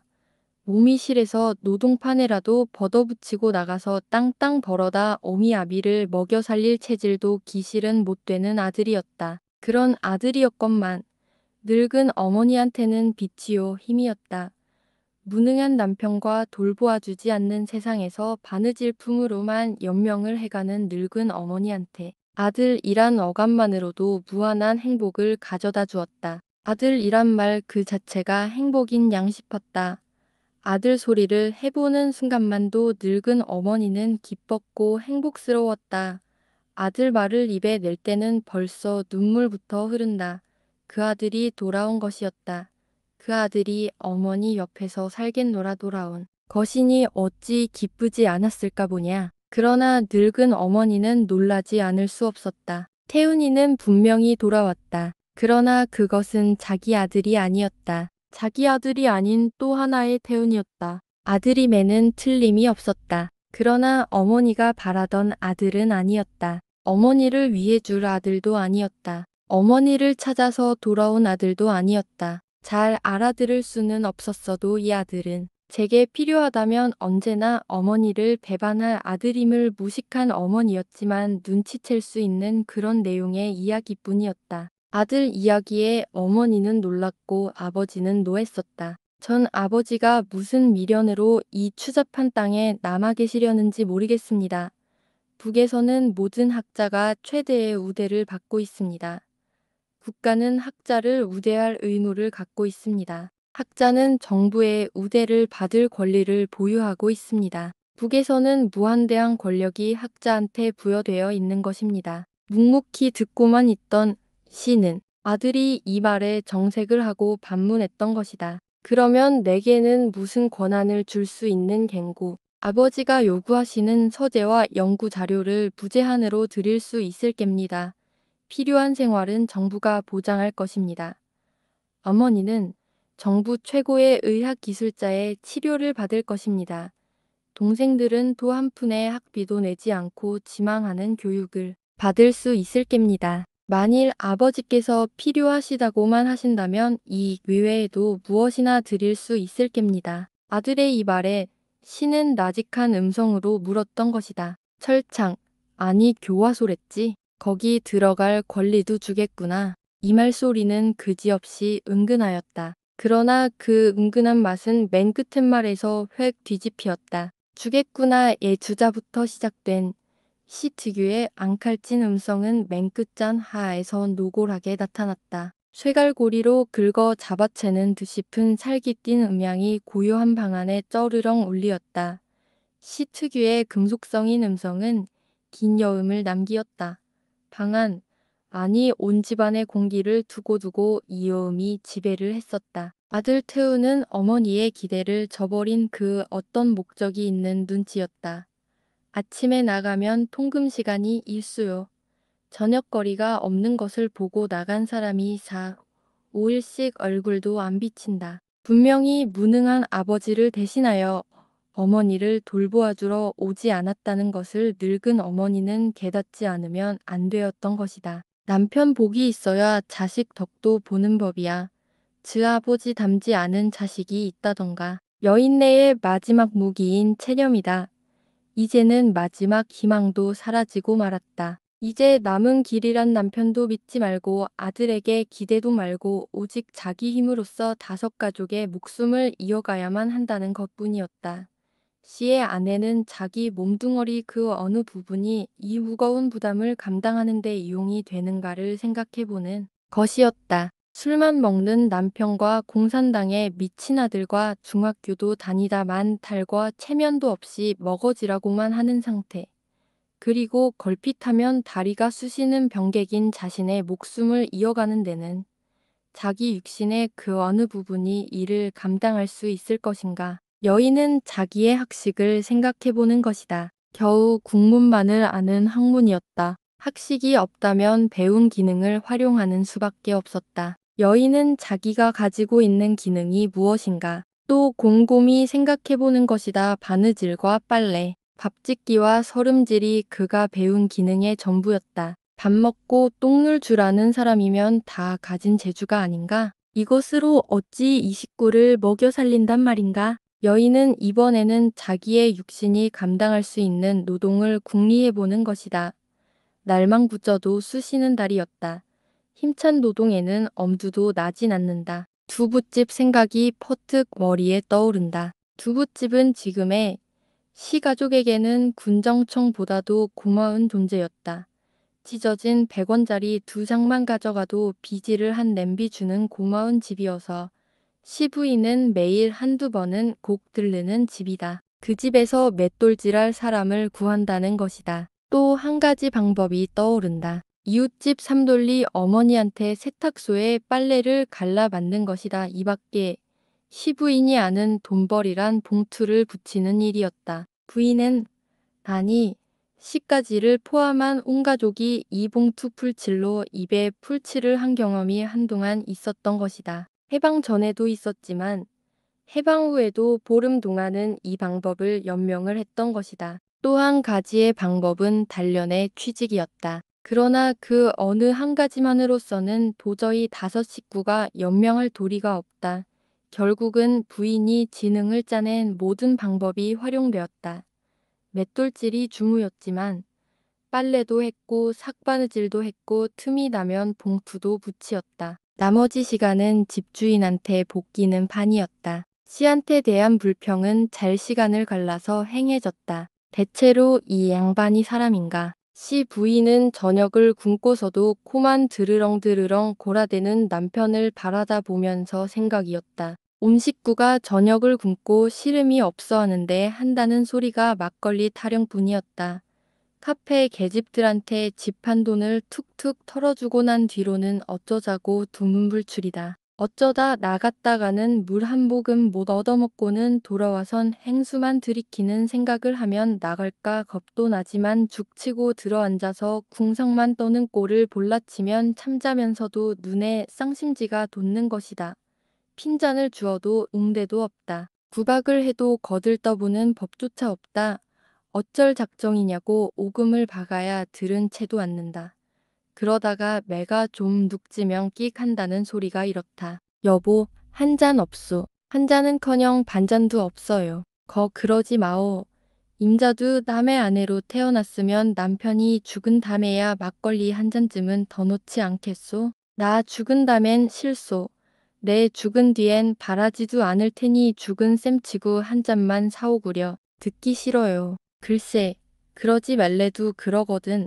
아무리 비지국이라도 내 모가치가 하루에 100원이야 안 치이겠소? 끼니 대신 먹겠다는데 머리를 싸매고 안 주겠다는 건 무슨 억하심정이야? 100원만 내라고 어서. 말을 내기가 무섭다. 사뭇 어린애다. 짝 달라붙어서는 진을 족족 나리운다. 나이 50에 돈 100원만 달라고 콧물을 훌쩍이며 졸라대는 남편을 놓고 보는 아내의 마음은 아프다 못하여 쓰리었다. 그러나 100원이면 비지가 두덩이다. 두덩이면 내 식구가 한때 끼니는 해우지 않는가? 아내는 도 타산을 하는 것이다. 그러나 매양지는 것은 아내였다. 아내란 직위만 하게 마련된 직업인지도 모른다. 겨울이 가고 봄이 왔다. 지나간 삼동. 시가 겪은 이야기를 하자면 끝이 없겠지만 또 몇 마디로써 족할 수도 있을 것이다. 지난 삼동은 우리 시에게 있어서 여전히 배고픈 삼동이었고 또 술고픈 삼동이었다. 그 밖에 변화란 돌아온 줄로 알았던 아들이 온다 간다 말도 없이 어디로인지 또 휙 나가버린 것과 30년 동안 살던 연화봉 집을 쫓겨난 것뿐이다. 배고프고 술고프고 춥고 했던 이야기는 여기서 되풀이하지 않아도 상상할 수 있겠기에 작자는 시가 연화봉 집을 쫓겨난 후 어디서 어떻게 삼동을 낳는가만 여기에 기록해 두려 한다. 시가 연화봉 집을 쫓겨난 것은 그해 11월 금음께다. 전날 저녁과 아침을 뛴 때문만 아니라 철보다는 몹시 추운 아침이었다. 난데없이 미군 두 사람이 달려들었다. 새벽이랄 것은 없었지만 겨울의 9시였다. 아침 거리가 없었고 보니 늦잠을 잘 밖에 없었다. 씨는 아직도 자리 속에 있었다. 17단 단련이 파랗게 질려가지고는 미군들이 와서 집을 비우라고 한다는 것이다. 씨는 물론 짐작이 갔다. 집을 산 사람이 미군을 끌어다 댔을 것이다. 집을 팔고도 2달이나 끌었으니 산 사람을 나무랄 수도 없는 터수였다. 그렇다고 해서 짐작을 메고 거리에 나앉을 수도 없다. 설왕설래에 미군 입에서는 가앗댐 소리가 연발한다. 씨는 당분간 방 하나만을 빌려달라는 것이었다. 통역은 그대로 전했다. 그러나 미군은 노라는 것이다. 이때 집주인이 왔다. 앙상한 어깨를 너무 으쓱대어 놓으니 흡사 꼽추다. 씨는 어렸을 적 일이 생각히었다. 356년 전이다. 씨의 동리에 이시가와란 1인이 들어와서 박칠성이란 사람을 하인으로 썼었다. 이 박칠성이는 이시가와의 고리대금 앞잡리 노릇을 했다. 빚도 얻어주고 받아들이기도 하면서 슬금슬금 자기 빚놀리도 했다. 씨의 사촌이 이자의 빚을 썼었다. 그 빚을 받으러 올 때 이시가와를 앞장 세우고서는 지금 집주인이 하듯 어깨를 으쓱대었던 것이다. 그날도 오늘처럼 설왕설래가 있었다. 박칠성이는 씨의 사촌을 마구 때리었었다. 빠가 고라 칙소하며 치고 차고 했건만 씨의 사촌은 대꾸도 못했다. 빚진 죄인이 되어서기도 했겠지만 외놈이 무서웠던 것이다. 그 외놈은 나중에 1인이 되었고 1인은 다시 일본 내지인 이 되었다가 끝판에는 일본도 떼어버리고 그냥 내지인이 되었던 것이다. 가앗댐 과 빠가 고라는 어딘지 통하는 것 같다. 씨는 완전히 착각을 일으키었다. 40년이란 세월이 완전히 단축된 느낌이었다. 집주인의 상판도 그대로 박칠성이로 변해 보인다. 집주인도 착각을 일으켰는지 모른다. 그는 몇 마디 주고받지도 않고는 40년 전에 박칠성이와 똑같은 행투로 나왔던 것이다. 에이, 망할 놈의 느그니 새끼. 어디 한번 견디어 보라지 하더니만 멱살을 움켜쥐고 바람벽에다 뒤통수를 짓짓는다. 씨는 놈의 소나귀에서 벗어나 보겠노라고 버둥대었다. 그럴수록에 놈은 더 목을 졸라댄다. 숨이 콱콱 막히면 운알이 튀어나왔다. 아내는 발을 동동 굴러가며 앙탈을 하고 있었다. 이 땅에는 사람도 없느냐고 개정을 피웠다. 사람이 20여 명이나 모여 있었건만 누구 하나 말리는 사람은 없다. 이놈이 사람 주. 말이 뚝 그치며 킥킥대기만 한다. 그래도 누구 하나 나서는 사람은 없었다. 이것도 40년 전과 똑같았다. 그때였다. 한 젊은 사나이가 나타났다. 뜻밖의 그것은 씨를 찾아왔던 출판사 사람이었다. 학습사라는 교과서 전문인 출판사다. 긴 이야기는 여기에 필요치 않을지도 몰라 약하거니와 어쨌든 학습사가 뜻밖에도 씨를 구해주었던 것이다. 학습사 사장은 씨를 철자법 교열 최고 고문으로 모시려고 왔던 것이다.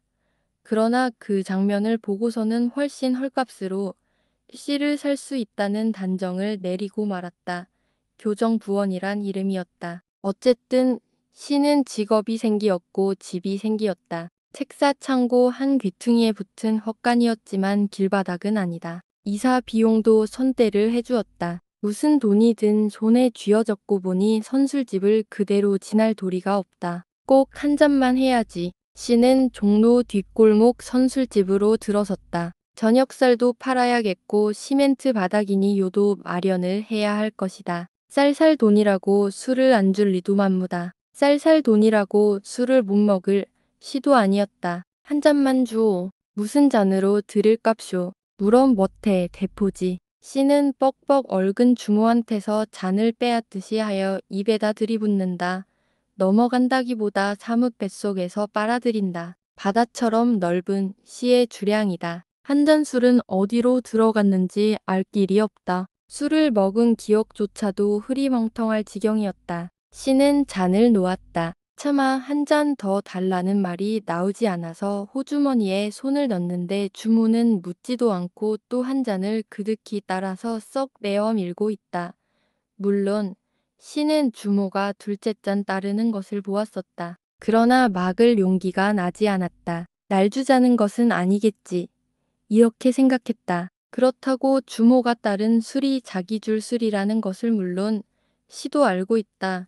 두 잔째 마시고 나니 인제 정말 술맛이 난다. 석잔째도 주모가 임의로 따른 잔이었다. 술집에 와서 석잔 술도 안 먹는다는 것은 예의에 벗어진 일이다. 석잔도 않고 나가면 술맛 트집으로 오해받기 쉬우리라 했다. 넉 잔째부터는 물론 먹는 이의 자유의사였다. 씨는 이 자유의사를 발휘했을 따름이었다.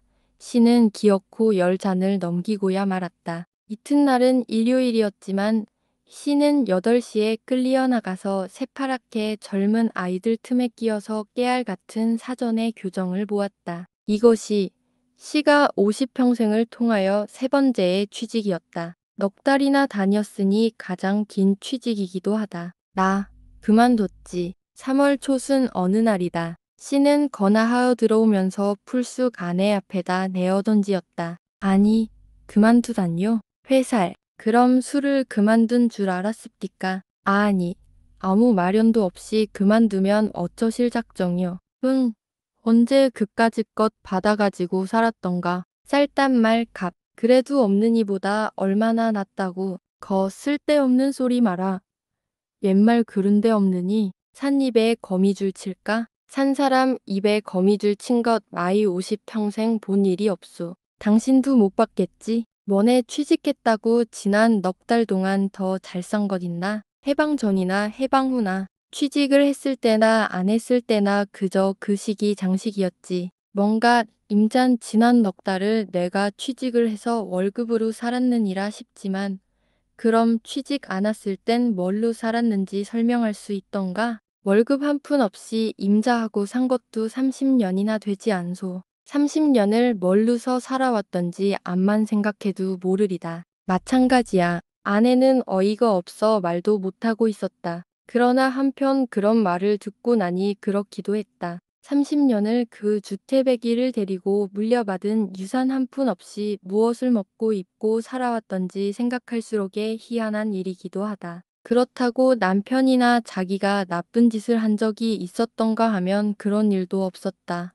남의 돈을 떼어먹은 일이 있었던가 기억을 더듬어야 그런 적도 없는 것이 시를 보고서 빚을 줄 사람은 이 세상에서는 하나도 없었던 것이다. 비리비리하게 남의 앞에 가서 손을 내어민 일은 있었는가 해야 그런 적도 없다. 채수는 작아도 꼬장꼬장한 것이 서서 똥을 눈다. 까치 뱃바닥처럼 흰 채만 하고 살아온 남편. 씨였던 것이다. 30년간 부부 생활을 하는 동안 곡 2번 처가에를 간 일이 있다. 그럴 때마다 씨는 곡 여관을 잡았었다. 이틀 묵는 동안에 꼭 한 끼 처갓집 밥을 먹고는 막무가내였다. 고 성미 가지군 일생 배랄 먹지. 장모가 이런 말을 하더라는 소리를 듣고 씨는 이렇게 말했었다. 고 주둥이에 쌀밥이 들어가니 하느님 인심이 후한 줄 가히 알겠도다. 어쨌든 이날부터 씨는 다시 은펜이 되었다. 씨가 남산 및 해방촌 판잣집을 팔고 염천교로 올마앉은 것은 10선거가 있던 그해 초가을 가로수에 낙엽이 산산하니 날리던 어느 날 오후였다. 10선거로 대한민국이 수립되었고 이승만 박사가 초대 대통령으로 취임했다. 비록 국토의 절반을 공산당한테서 찾지는 못했을 망정세계 자유국가들의 승인까지 받아 서울 거리는 한결 명랑해졌었지만 우리 시의 행색은 여전히 초라했다. 회색 두루마기에 회색 바지 저고리도 여전했고 모자도 언제나 보던 그 모자다. 그래도 전에는 들창코나마 가죽 구두더니만 요새는 소학생들이 신는 검정 운동화로 전락한 것을 보면 씨의 주머니 속은 전만도 또 못한 것 같다. 아니, 선생, 그 쏟아져 나오는 구호 물자도 한 가지 차지가 못 되셨소. 씨, 요새 구두다 양복이다 굉장히 들어왔다나 봅디다. 우리 반은 뭐 생활이 부유하다나? 그래. 겨우 아이들 양복 한 벌 차지가 와서 제비를 뽑는다는 걸 귀찮고 해서 그냥 넣지라우. 해방 전 배서소 시대부터 알던 권 노인이 길에서 붙들고 하는 소리였다. 씨는 고개를 끄덕이고 듣고만 있었다. 어떻게 보면 몹시 부러워하는 눈치 같기도 했다. 그러나 반드시 그렇지만도 않은 것이 지금까지 고개만 끄덕이고 있던 씨는 밑도 끝도 없이 아, 지금 뭐랬지요? 그만뒀지라우. 임자 고향이 어디 전라도요. 권노인의 고향이 담양인 것을 모르는 씨는 아니다. 대서소에서 같이 있을 때 귀가 젖도록 들은 담양 이야기였다. 권 노인이 의아해하는 것도 무리가 아니다. 아니, 왜 갑자기 고향은 물으시오? 내 고향이 담양인 것을 잊었단 말씀이요. 아니 그래, 임자가 담양 사람이면 담양 사람이었지 내게다 그 미국 놈들이 내어버린 헌옷을 주워 입으란 건 뭐냐 말야. 그래, 어떻게 보니 내가 꼭 구호 물자를 얻어 입어야 할 사람이란 게지요. 코가 그렇게 생겼단 말이오. 입이 그렇게 생겼단 말이오. 내 발이 어디가 어떻게 생겼기에 꼭 구호 물자로 나오는 구두 켤레를 얻어 신어야만 한다는 게요. 응, 말 좀 해보. 권노인은 아차했다. 겪어보아서도 잘 알면서도 쓸데없이 터뜨린 눈치다. 아니, 뭐 그런 뜻도 아니고 그런 뜻이 아니면 무슨 뜻인고? 그런 말은 무슨 사전을 찾아봐야만 본뜻을 알 수 있지요. 또 임자의 말이 우리나라 말인 줄만 알았더니만 아마 그게 불란서 말이었던 모양이죠. 영감 그만두십시다. 내 잘못했나 보. 아니, 그건 또 어느 나라 말이지. 진이 쭉쭉 내리는 모양이었다. 권 노인은 섣불리 말 한마디 내었다가 학지를 떼고 말았었다. 권 노인은 속으로 되자는 자식 같으니 쥐뿔도 없으면서 같이 뱃바닥처럼 흰 채는 하지. 이불은 저러지만 속심은 안 그럴걸. 이렇게 생각하지만 사실 죽으면 죽었고 발가벗고서 신문지 쪽을 뒤집어 쓰고 안방에 누워 살기로니 미국 사람들이 입다가 내어던지 구호물자 양복에 침을 삼킬 씨는 아니다. 교에서도 아니요 끌끌한 체하는 것도 아니다. 생리적으로 이 씨의 성질과는 맞지 않는 이야기다. 씨는 뿌리치고 달아나는 권 노인을 향하여 침을 연함은 번이나 퇴퇴 베앗았다. 노관이 다 근질없다. 못 먹을 것을 먹은 때 같았다. 그러나 씨는 마음을 돌이켰다. 있기로 한 것이다. 세상에는 그런 놈도 있고 저런 놈도 있지 했다. 잘난 놈도 있지만 잘난 놈만 이 세상에 있어서야 되겠느냐 했다. 잘난 놈만 있어서 세상이 한꺼번에 다 잘 되어버린다면 세상은 바로잡을 사람이 필요치 않게 되지 않는가? 이렇게 씨는 슬쩍 돌리었었다. 그날 씨는 권 노인으로 해서 정말 불쾌했던 것은 사실이다.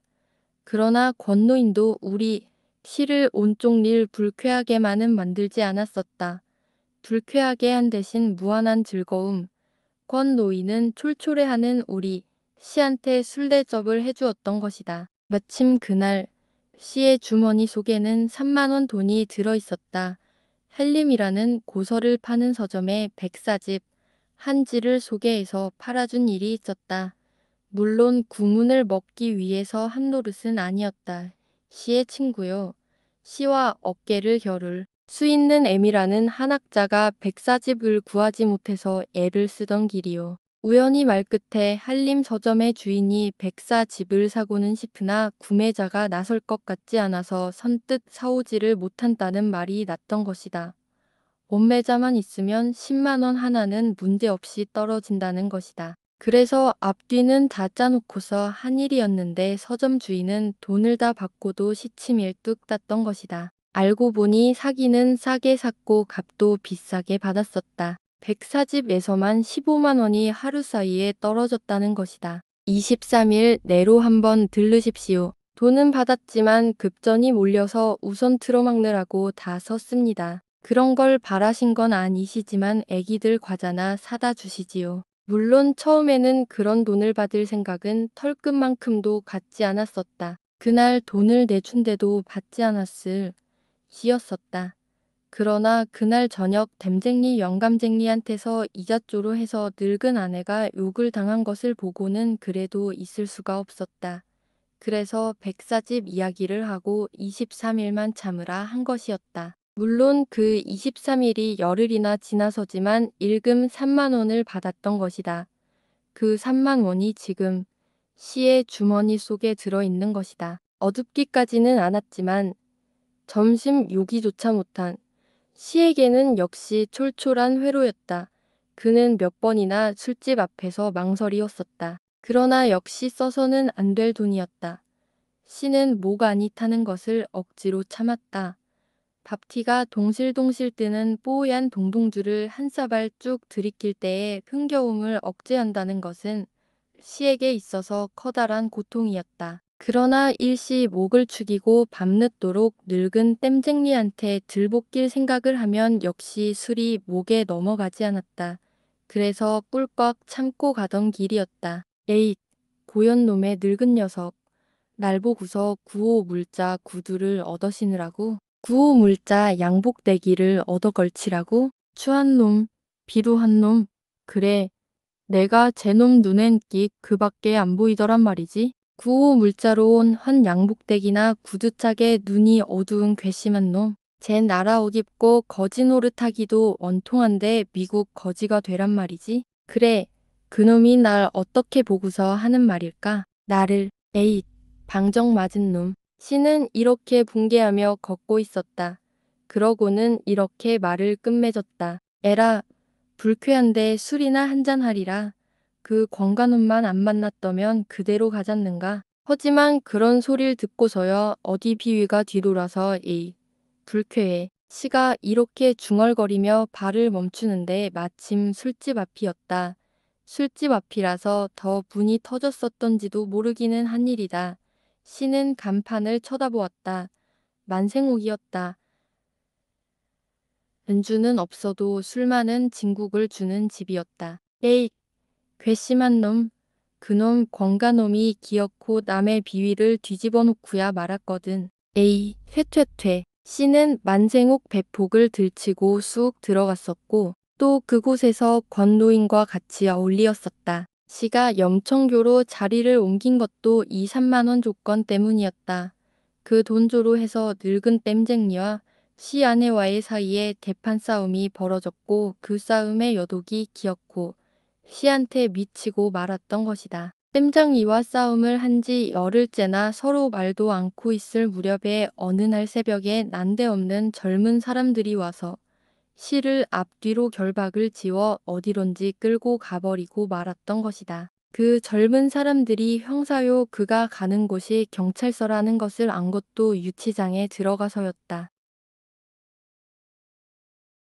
선생님, 사실대로 이야기하십시오. 우리는 선생님이 어떤 분이시라는 것도 잘 압니다. 저는 안 배웠지만 제 형두 선생님한테 한글을 배운 제자입니다. 선생님을 어떻게 하려는 것도 아닙니다. 그리고 선생님 아드님만 찾아주시면 노인계야 무슨 죄가 있겠습니까? 아드님이 지금 어디 있나요? 취조관은 극진한 대우를 이 씨에게 했었다. 그러나 아무리 극진히 해도 모르는 것은 역시 모를 일이었다. 극진한 대우를 받았다고 해서 이북으로 달아나 버린 자식의 주소가 알아질 것도 아니었다. 씨는 아들과의 관계를 자세히 설명하지 않을 수 없었다. 노형, 내 말을 믿겠소. 씨는 우선 이렇게 말을 건넸다. 믿게 해주시면 믿겠습니다. 아니요. 믿지 않으려는 사람을 어떻게 믿게 할 수가 있소. 믿고자 해야 믿어지는 것이오. 어떻소? 믿겠다면 이야기하겠고 그렇지 않다면 나도 이야기 않겠소. 믿겠습니다. 그렇다면 이야기하리다. 씨는 아버지와 아들과의 긴 이야기를 했었다. 물론 사실 그대로였다. 월북을 하자고 왔던 이야기도 했었다. 물론 덧떠치는 못하오.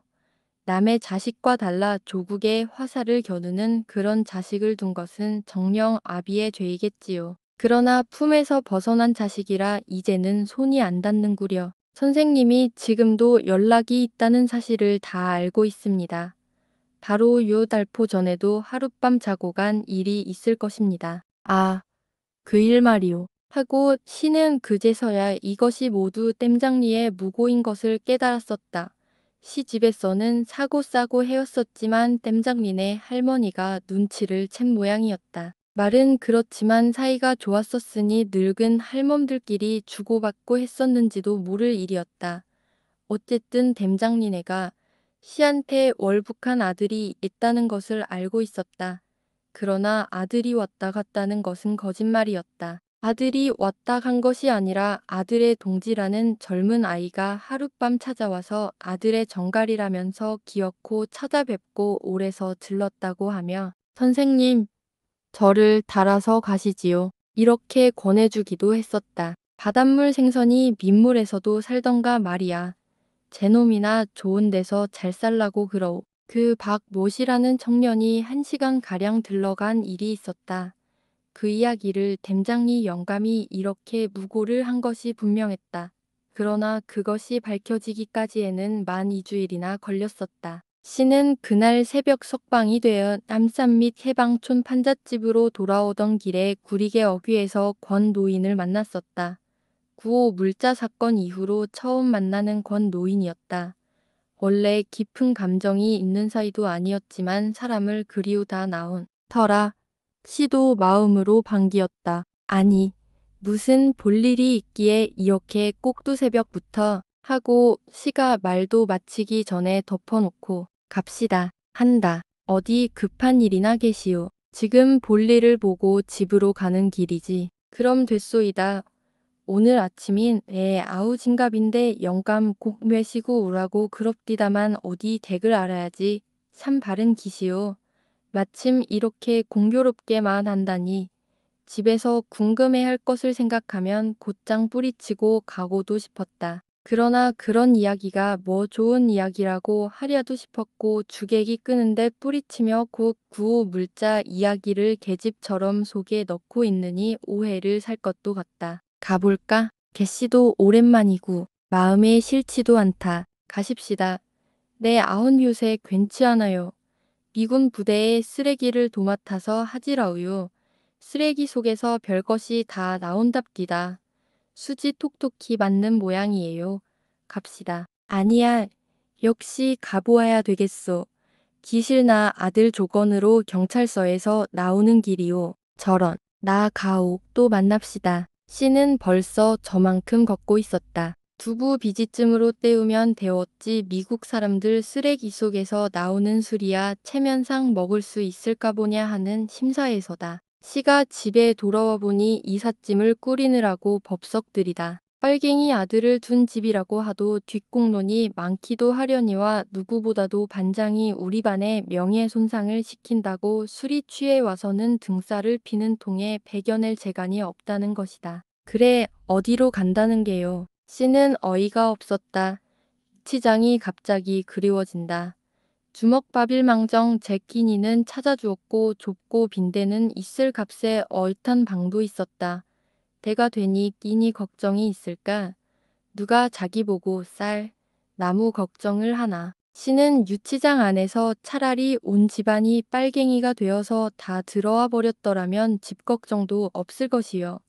먹고 입을 걱정을 안 하도 좋을 것이라고 문득문득 생각힌 일이 있었지만 지금 또 그런 생각이 퍼뜩 드는 것이다. 빨갱이는 일조일석에 되어 볼 길도 없으니 차라리 온 집이 도적질을 하고서 보따리를 싸들고 감옥으로 갈까. 당신도 걱정은 좀 되시나 보구려. 하고 늙은 아내가 되레 어이없어 한다. 그럼 되지 않고 고마우.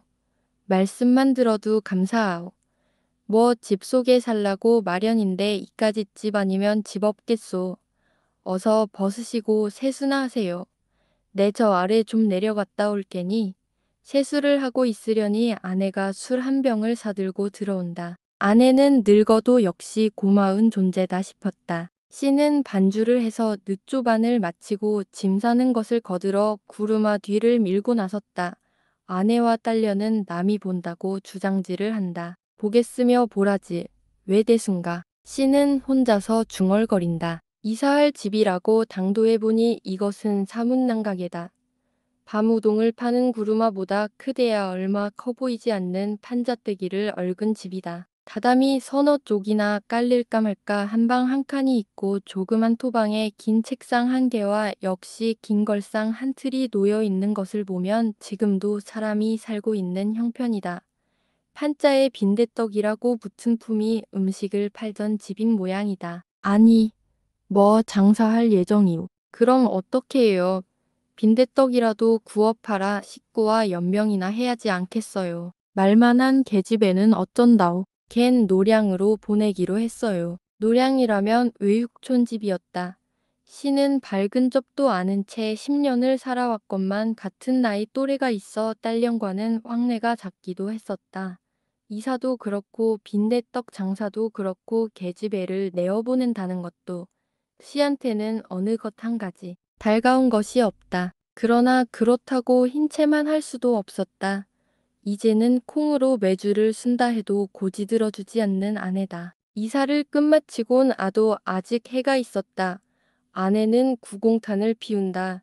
맷돌을 씻는다. 법석이다. 아니, 지금 그걸 갈아가지고 언제 뭘 한다고 그러오. 걱정 마시고 가서 돼지 기름하고 고기가 한 근 사다 주어요.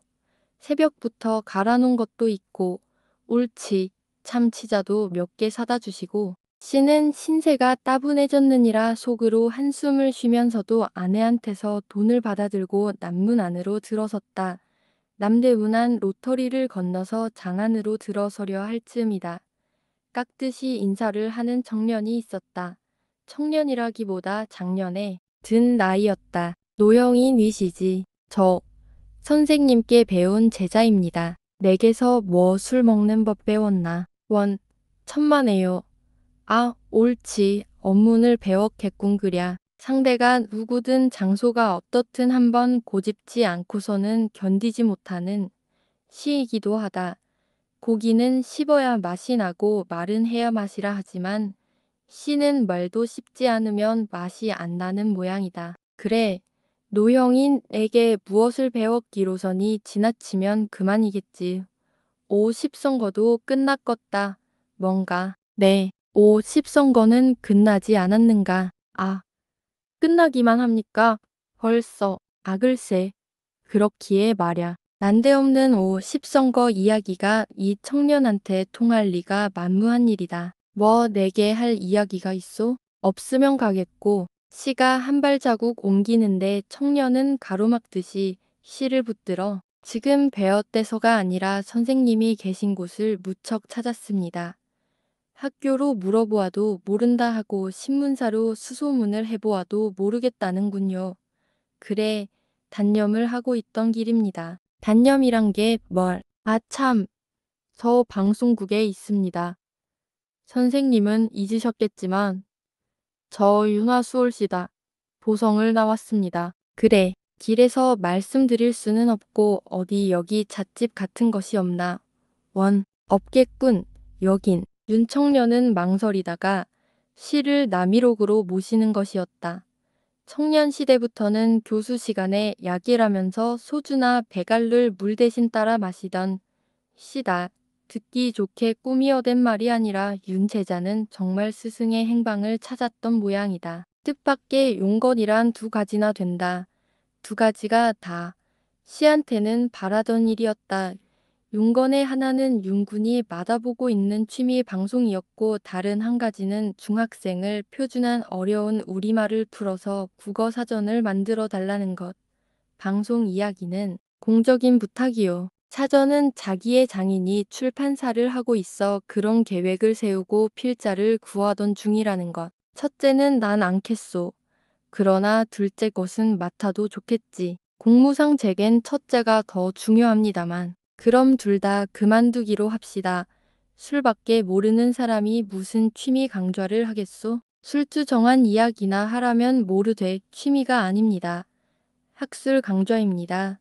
우리나라 역사를 너무나 몰라놓으니까 그것을 강의식이 아니라 통속적으로 알려주자는 차관점입니다. 그래서 전 과원이 모여서 인선을 한 결과 선생님께서 최정임자라는 결정을 보았습니다.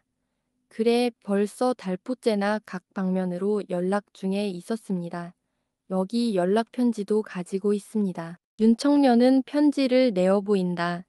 사실이었다.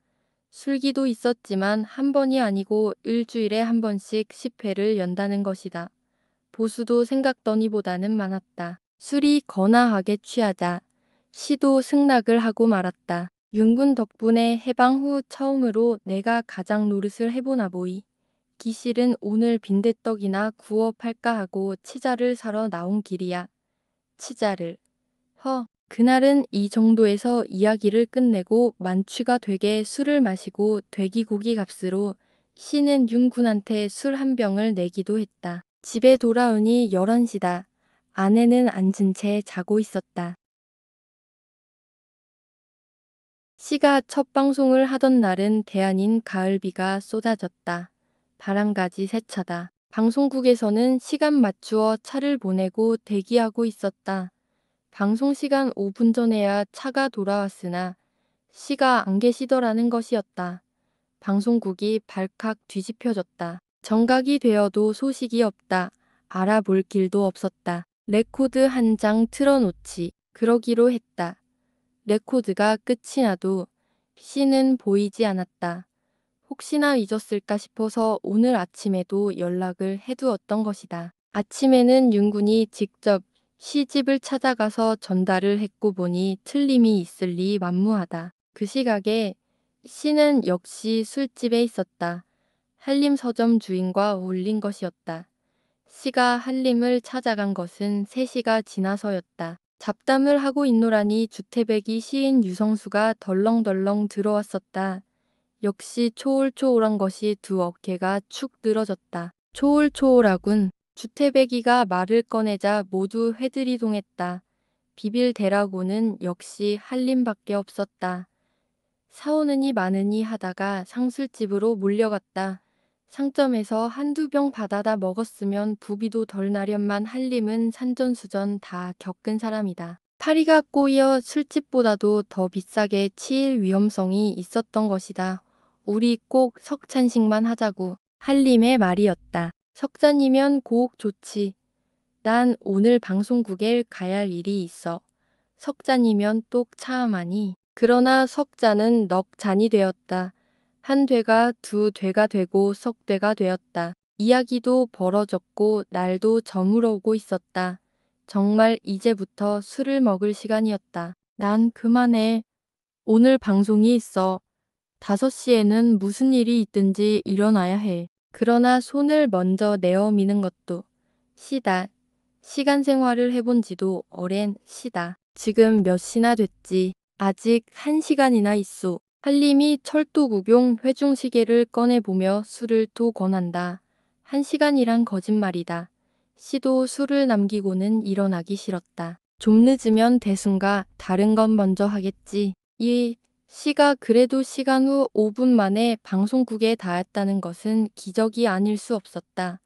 국에서는 아니 오는 사람으로 간주하고 다음 프로까지의 공간을 음악으로 채우겠노라 선언을 한 바로 직후였다. 아니 좀 더 일찍 오시죠. 윤군이 땀을 뻘뻘 흘리다가 핀잔을 주었다. 은사도 학자도 없었다. 쥐어받고 싶은 눈치였다. 그러나 윤군은 참을 수 있는 인간이었다. 참지 않을 수 없는 계제이었다. 윤군은 다시 스위치를 넣었다. 죄송합니다. 차관계로 씨께서 지금 막 당도하셨습니다. 선생님, 5분 단축시켜 주십시오. 씨는 의자에 앉았다. 벌써 20년 전 꼭 한번 마이크를 앞에 놓고 이야기해본 일이 있었다. 어색하나 술기운이 잘 보충해 주었다. 첫 강좌의 제목은 삼국시대의 역주들이란 것이었다. 혀가 잘 돌지는 않았으나 20분간이야 어찌 못 채우려 한 것은 10분이 아니었다. 방송국에서도 그렇게 생각하고 또 믿었었다. 처음 5분 동안을 들어보니 구수하다. 이만하면 하고 윤구는 가슴을 내리문지르고 긴급 회의가 열리고 있는 국장실로 들어갔다. 오늘의 회의는 이북 공산군인 암침을 할 위험성이 많으니 그런 때에 대비할 수 있는 시설의 분산을 토의키로 되어 있었던 것이다. 국장을 비롯한 각 과장들이 전원 참석해 있었다. 진지한 토의가 진행되고 있었다. 놈들이 노리는 것은 무엇보다도 방송시설이란 단서가 모처에서 통보되어 왔기 때문이다. 그러니까 우리는 일시 퇴각을 하는 때라도 방송시설을 상실치 않도록 만전의 준비를 갖추어 두어야 할 것입니다. 만일에 그때였다 한 사람이 뛰어들어와서 마이크가 코를 하고 법석이다. 윤군이 잽싸게 스위치를 넣었다. 코 고는 소리가 제법 흥겨웁지 않은가? 씨가 방송을 하다가 코를 골고 있는 것이다. 꺼라, 꺼라. 국장이 발을 동동 구르고 윤구는 화살처럼 문을 빠져나갔다. 그동안에 씨는 깜빡 깬 모양이었다. 아, 여기가 어디요? 여보게, 아, 참. 내가 어디까지 했더라. 스위치가 뚝 끊어지고 과장 회의도 수라장이 되어버렸다. 모처럼 경륜된 시의 방송은 이 꼴이 되어버렸고 사전 문제가 똑같은 운명을 밟은 것은 말할 것도 없다. 그러나 시는 태연했다. 아니 그래. 그것이 뭐 그렇게 대단한 이야깃거리가 된단 말야? 실없는 친구들. 내가 오막살리를 판 돈을 하룻밤에 카페에 가서 다 날린 얘기를 하면 모두 놀라 자빠질 것 되냐? 실책은 무슨 실책? 히틀러보다도 더 큰 실책이란 말야? 쓸데없는 소리.